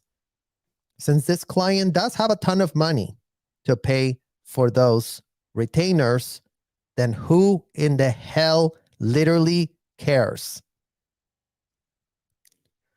And speaking of which, Sean Hawley, Power Attorney of the Year, representing Danny Masterson, kid that grew up in Scientology. Well, how are you doing, Sean Hawley? Let's see what in the hell you have to say for yourself. Sean Hawley, I would like to be heard. Oh, good, Sean. I'm so glad you want to be heard. Would love to hear what the hell you have to say for yourself. Let's just all process it here together, guys. I don't know what in the hell Miss Hawley is going to say. Good morning. For obvious reasons, sentencing is the most hard. Life of a criminal defense lawyer. Have a good night's sleep since verdicts reached. Well, so happy that you, Sean Hawley, are having such an amazing night of sleep, while the children that are stuck in those hotels are not having that type of sleep quality for themselves. And every last victim of rape that definitely is meddled with by these ridiculous clown people that are purporting to be all about giving advice, legal advice, without having a shred of a certificate. Not that you would know, right, Sean Hawley? Not that you, Miss Hawley, would know. Because do you know what an ethics cycle is, Sean Hawley? Do you know what an auditing session is, Sean Hawley? Do you know what a sec check is, Miss Hawley? Do you have any shred of a clue, or you just take on clients that have a lot of bank accounts that you can cash out for yourself? Allegedly. This is not about me or Mr. Cohen. Well, good to know. Today is about Danny Masterson. Looks at Leah. I think Leah must have snorted or said something. That's what Ortega wrote. I also know today is also about the Jane Does and their friends, and I mean no disrespect.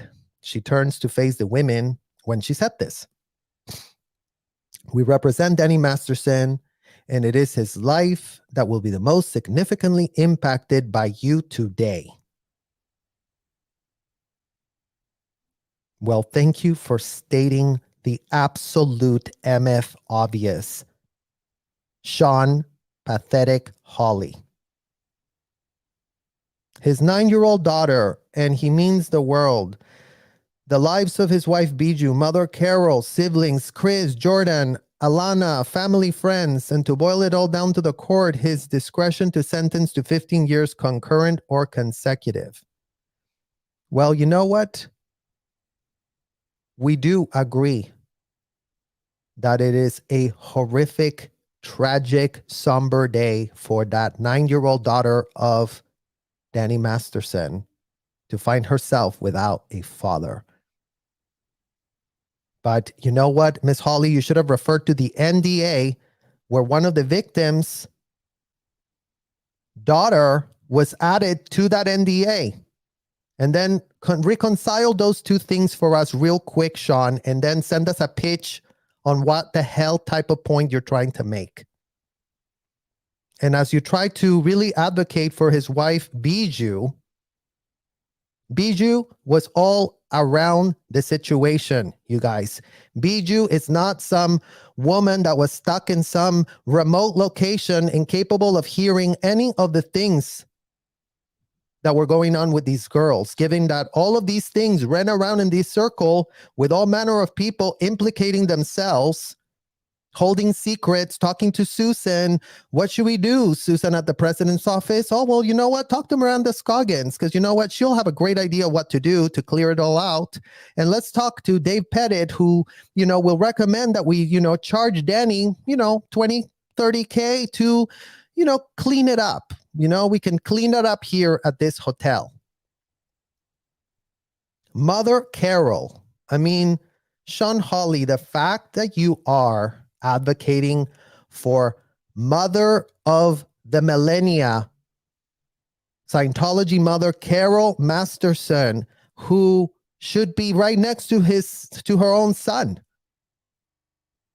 given that Carol Masterson knew all about everything, given that Carol Masterson enabled all the dysfunction taking place in every last shred of child that Carol Masterson took it upon herself to expose to the scourge of L. Ron Hubbard's disgusting, depraved insanity. So as you try to literally put Carol Masterson as victim of the year, think about how Carol had a lot to do what in the hell happened with her son, given that, it wasn't like Danny grew up very far away from Carol and Carol not having a shred of a clue what was going on with her son. So Carol is the last person that needs to be advocated for. And Carol is the first person that should be facing real questions about what in the hell she knew. When in the hell did she know it? What in the hell did she advise? How did she misguide her son to become the type of entitled, depraved person that he's been convicted for? And as far as Jordan, Chris, and Alana, no comment. More second generation kids that were scammed by their own parents. Why are they facing this disgusting reality? Because Carol did what she did, you guys.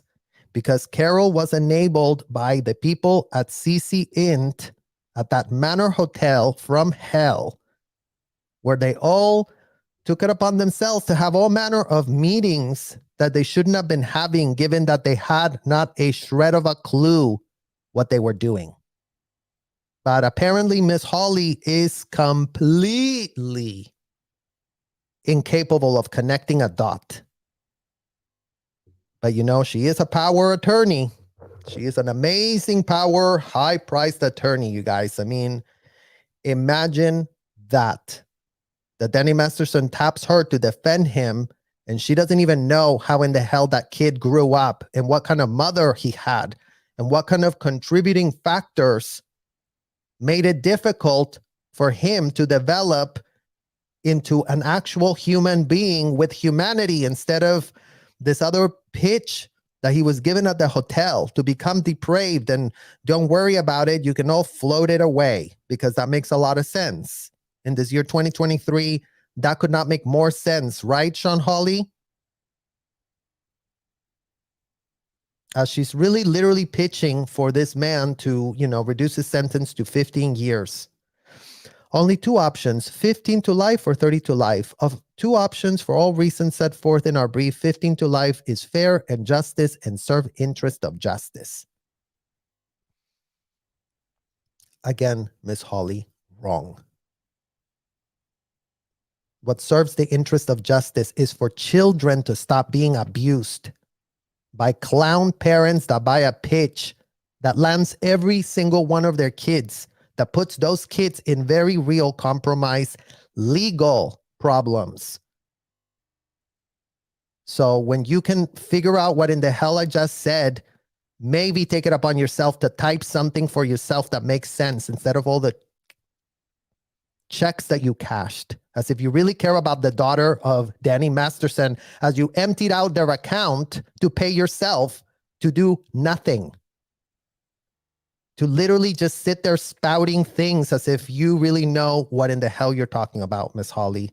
It is nauseating to hear this pitch from you.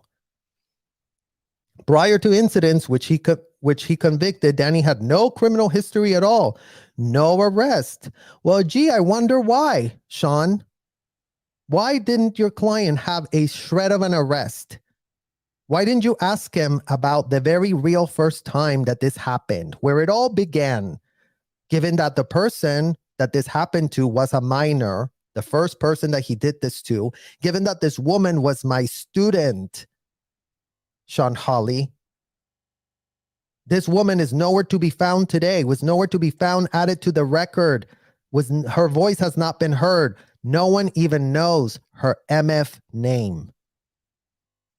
So why in the hell does your client not have any prior nothings? Literally, why?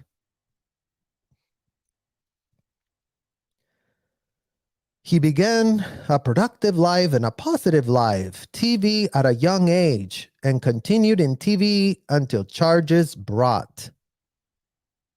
I mean, again, you guys, Sean Hawley, this power attorney, miss literally do no shred of due diligence,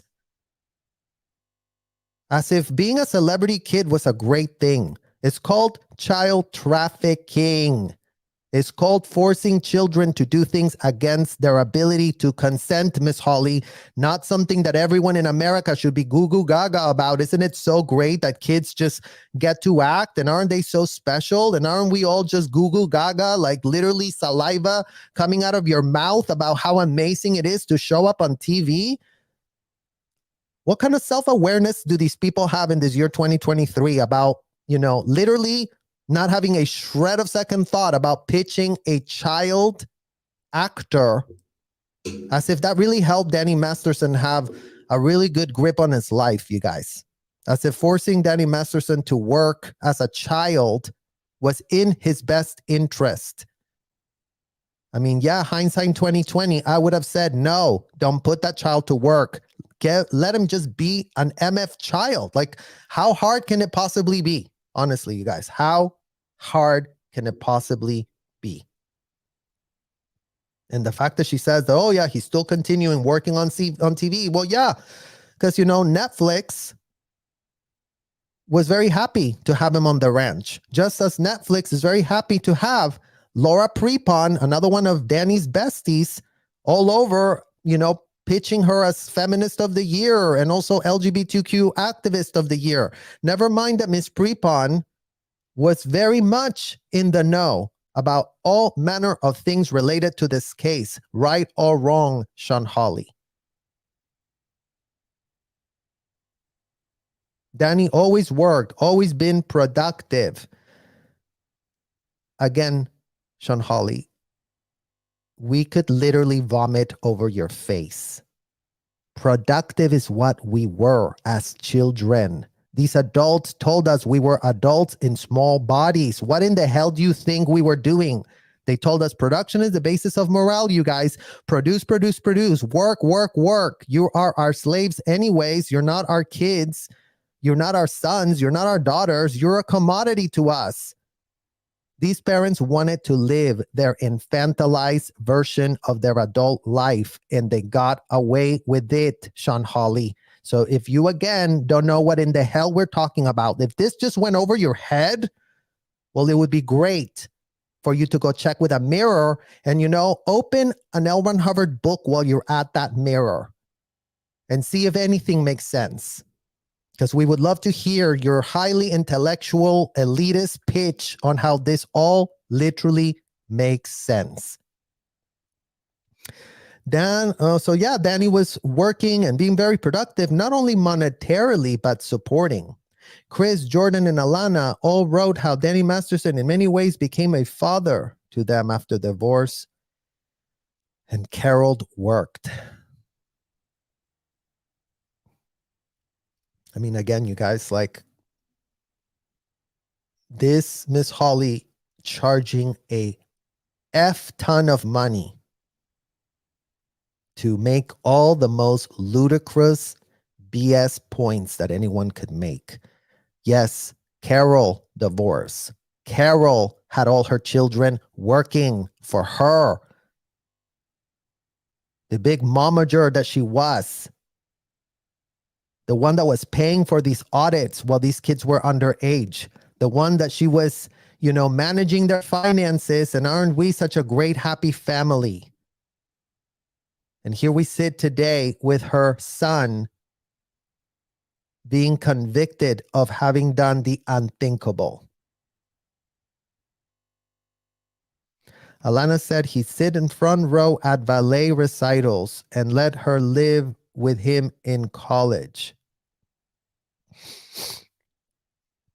Jordan and Chris, similar accounts of ways he helped them growing up. And yes, you guys, Danny was known for being a very close knit family and helping each other out. There ain't nothing wrong with helping your siblings. There's nothing wrong with hooking them up. There's nothing wrong with doing that. But once again, Danny Masterson was a kid being adulticized by his mother. And it doesn't look like adulticizing children, Carol Masterson and Miss Holly, is such a great idea after all. Right or wrong, Miss Holly? You're not under the influence of L. Ron Hubbard, so why in the hell would you be making such pathetic points when you're addressing the court? What is your excuse to be making pathetic points about things that literally don't make any sense?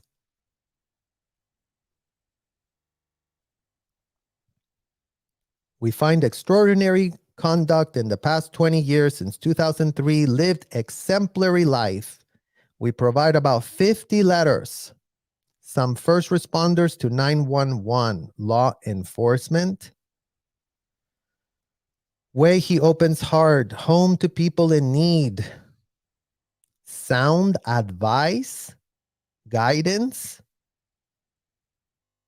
I mean, again, you guys, Miss Holly could not be more ill-informed and more showing us the lack of shred of due diligence that she takes upon herself before she takes on a case and blabs her mouth to the court. Because remember, guys, when lawyers open their mouth at the court, they are representing their client. They are representing a kid that grew up in Scientology. And while Miss Holly wants everyone to believe that Danny was just an angelical thing that had just, did get convicted, but you know what? He was a really good brother. I mean, as if any of that makes any sense or context, as if two things cannot be true at once. Yes, Danny could help Alana and Jordan and Chris, but yes, Danny could have other problems going on for himself. Problems that he wasn't getting any shred of help with to stop them really doing it, given that no one in Celebrity Center is equipped inside a hotel with a 2-week course to deal with such matters, Miss Holly.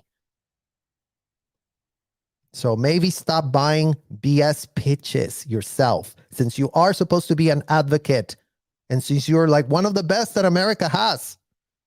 I mean, imagine if you're the best, who are the rest of the people that work along you, Miss Holly, as, the so-called legal whatevers of this country?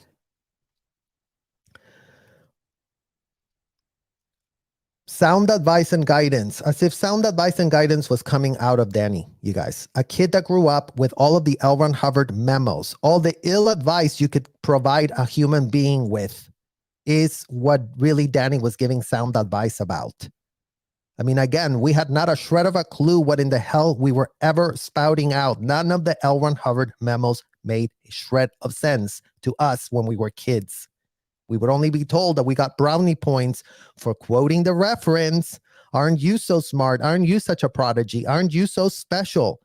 Is how these adults, including but not limited to Carol Masterson and other Scientology parents, like the Jane Doe, the mother that was like all about, oh yeah, let's get some justice for Danny Masterson, but not at the expense of my religion. So these Scientology parents who wanted no boundaries imposed on them definitely know how to impose boundaries if it has to do with their Scientology, their special technology where everything they do floats away. Imagine that, you guys. Literally imagine that. Dozens of letters, one written in 2008, long before, letters from people who work in TV, his mentorship, how he discouraged them from using drugs. As your client sits there having to be taken to medical because he's a raging alcoholic that now cannot get his alcohol in. Miss Holly, why in the hell you really choose to make him advocate of the year about, yeah, don't use drugs? As this women already told the courts, in case that literally went above over your head, how they were under the influence of something before everything happened. But yeah, sure, let's sit and all get advice on, don't do drugs by Danny Masterson. We really need to be taking that advice. I mean, please. He treated everyone on set with decency and generosity. Yay. His friends tell stories. Danny Masterson was there for them in their darkest hours. Isn't that nice how privilege works, you guys? The friends that really did get to see the good side of their friend were shown a lot of support in a lot of very dark hours. But what kind of support was offered to the women that were taking from a jacuzzi to a dark room? That's the question we have today. What kind of support was provided, Miss Holly? Because maybe think about that for yourself a little bit. One said he traveled to New York when grandson born critically ill. Extraordinary stories of an exemplary life. You know what's not exemplary, Miss Holly? Flying yourself somewhere when you've got a bank account that wouldn't make a dent. So if showing up for somebody's critically ill grandchild is the example of a lifetime, I think you could weigh that in your justice scale and be like, raping women and drugging them, showing up for someone's child to be born critically ill. Like that's just really what would really change everyone's mind. What would have changed people's mind, Miss Holly, is if you would have really taken it upon yourself to get to know your client and get to know what kind of influences were in his life to be facing the very real legal consequences that you're very well aware are not just frivolously and squirrelly thrown around in these courts of America, because it's pretty hard, Miss Holly, to even get a shred of a court to hear when you were a victim of those type of felonies. So for you to sit there and pretend that this would all be so fake because really people could just gather it up and just lie their way to the court, like the courts really are going to buy that shit.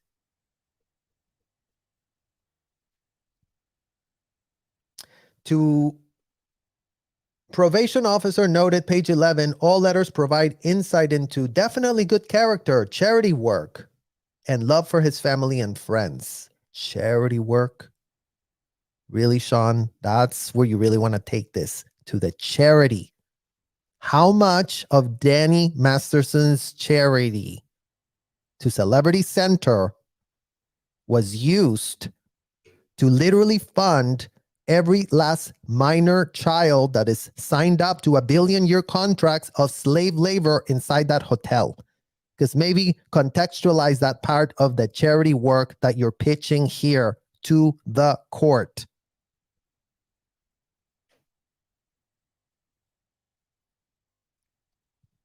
To extend, court considers rehabilitation one goal of sentencing. Rehabilitation has already occurred.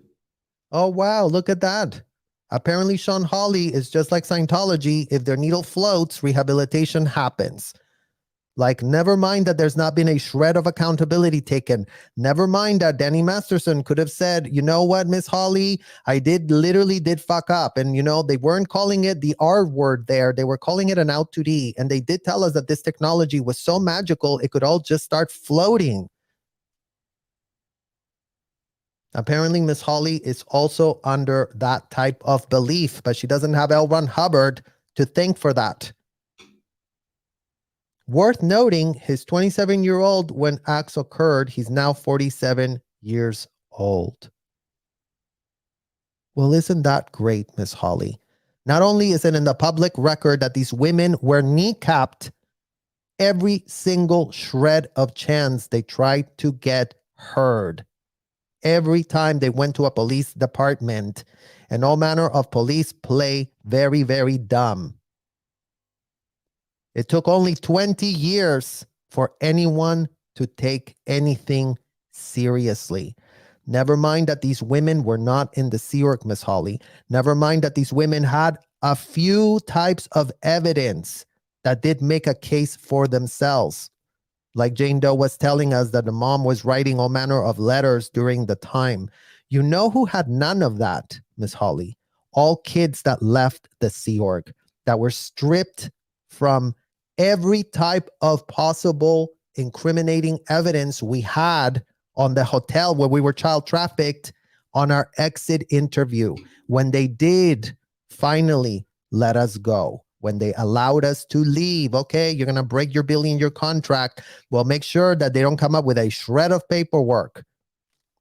So, yeah, a lot is being done, you guys. But Miss Holly continues. I mean, she really did go on for a while here, wanting to, charge those hefty fines that she does charge for her literally ridiculous services that didn't give her client any favors. Didn't say he's facing literally 30 years to, like, maybe after 30 years when he's 77 or whatever, he's gonna, maybe get parole then. Maybe then he would really learn the lesson, and rehabilitation would have actually taken place after that long, right?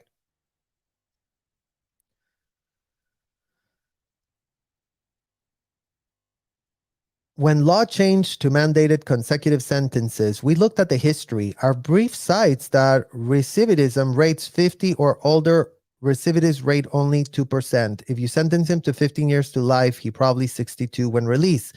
Our brief sets forth facts you should consider for concurrent over consecutive sentence. Deterrence and recidivism sentence brief. I want to talk about punishment. I will not minimize the conduct for which he now convicted or painful experiences of the Jane Does or the ways they've been harmed by what happened in 2003. Although I disagree with jury verdict, I respect. 50-ish letters show, for most part, he lived extraordinary life. Brother, husband, father, co-worker. He used his influence for good. Productive and hardworking life. Helped others find jobs, leading them to health care. Miss some. If Mr. Masterson will likely die in prison, I have a credo I follow. That credo has to follow the fairness. My experience, case law, statuses, rules, that's what all about. Advancing a measure of standard fairness. Well, isn't that great, you guys, that we have this top attorney example to the whole entire United States wanting to pitch this fake stuff about fairness and whatever rules, and her credo about fairness. Miss Holly, fairness would have been Danny Masterson's mother, Carol Masterson, not having her way with a child, not treating a child as if it was an adult in a small body. That would be fairness. That would be just square. Literally, like that. That's all that anybody had to do. Leave the damn kids be kids. It's not like we're asking for the sun, the moon, and the stars. If our parents wanted to be the proteges of convicted, indicted felon L. Ron Hubbard, they should have missed us with their BS. That would be fair.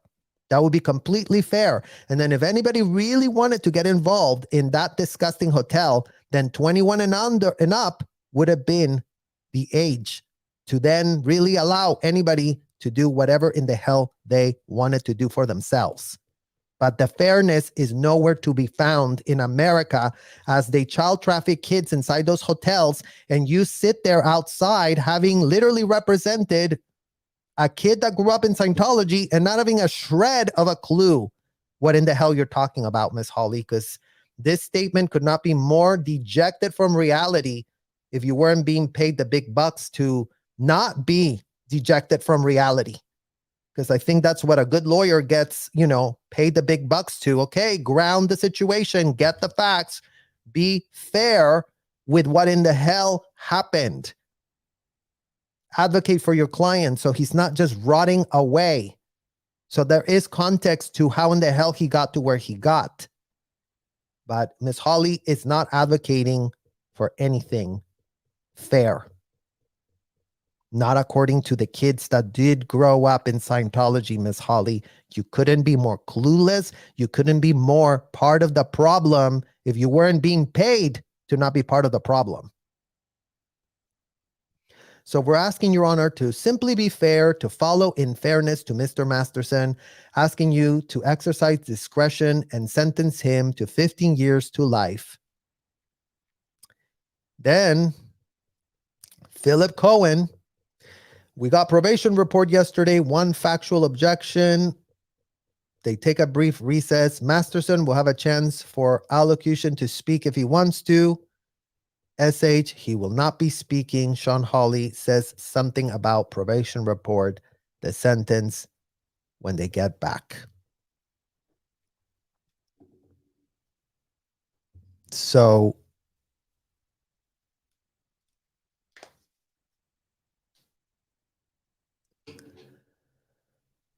that's a lot, you guys. That's a lot for us to process on this historic day where justice has been served finally after 73 years, where some victims definitely have, two of them have a verdict that is remotely close to justice. Never mind that in their impact statements, we already know that there is a point of no return once felonies are perpetrated on you.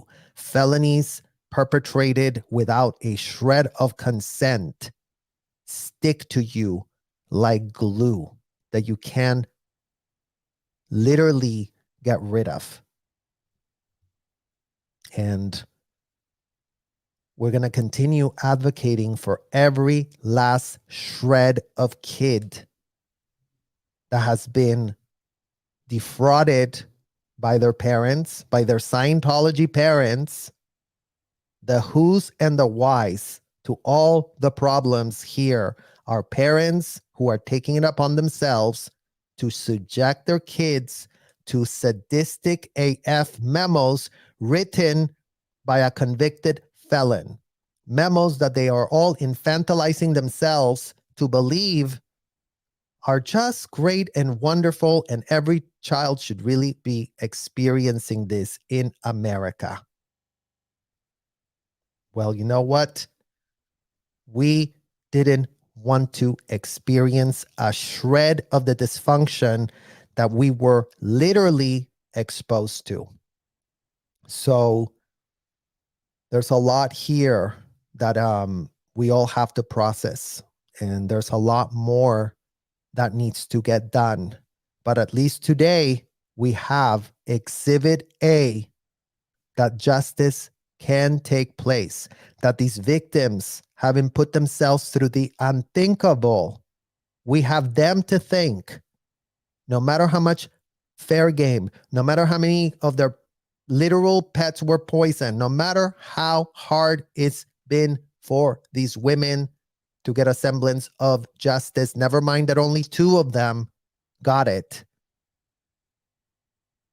But at least those 2 are literally beacons of light at the end of the tunnel for those of us who have experienced nothing.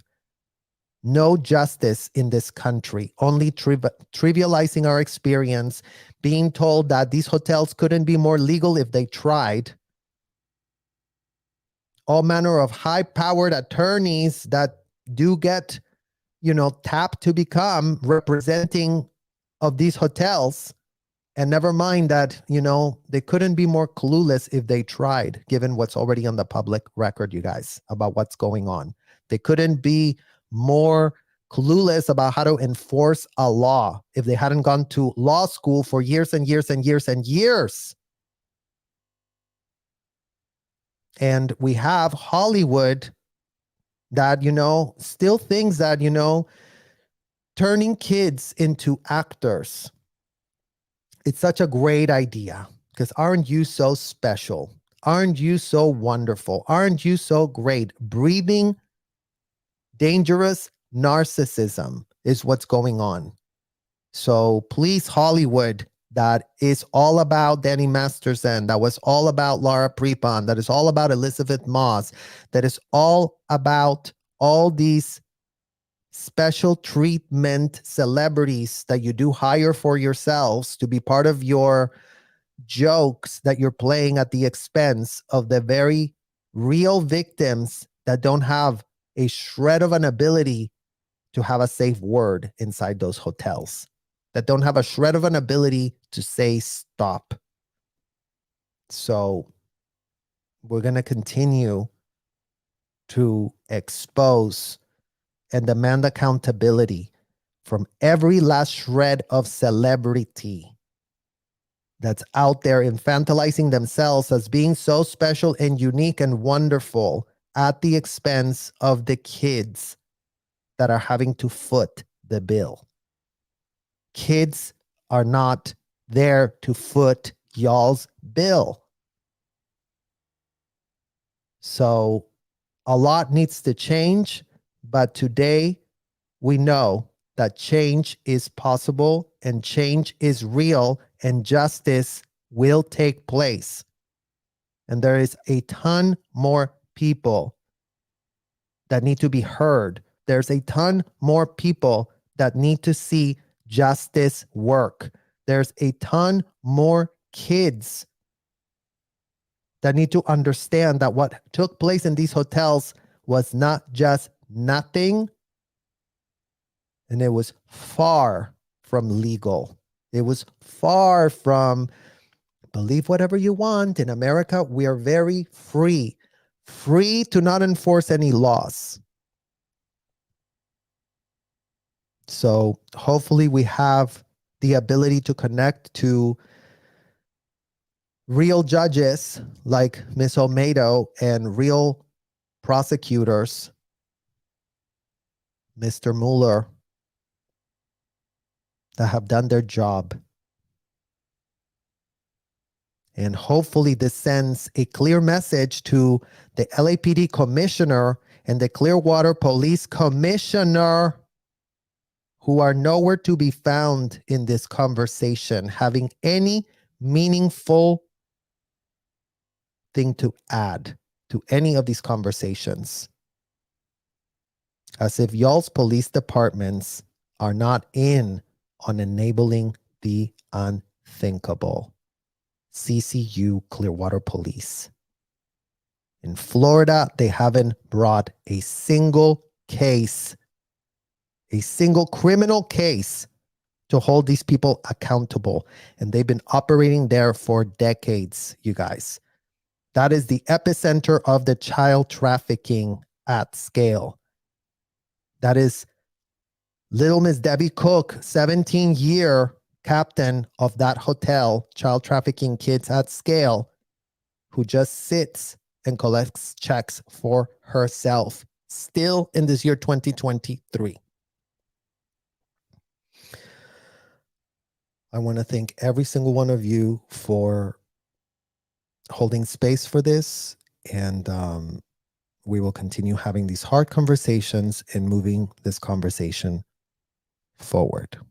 I thank you all for watching, and I will see you all very, very soon. Bye-bye.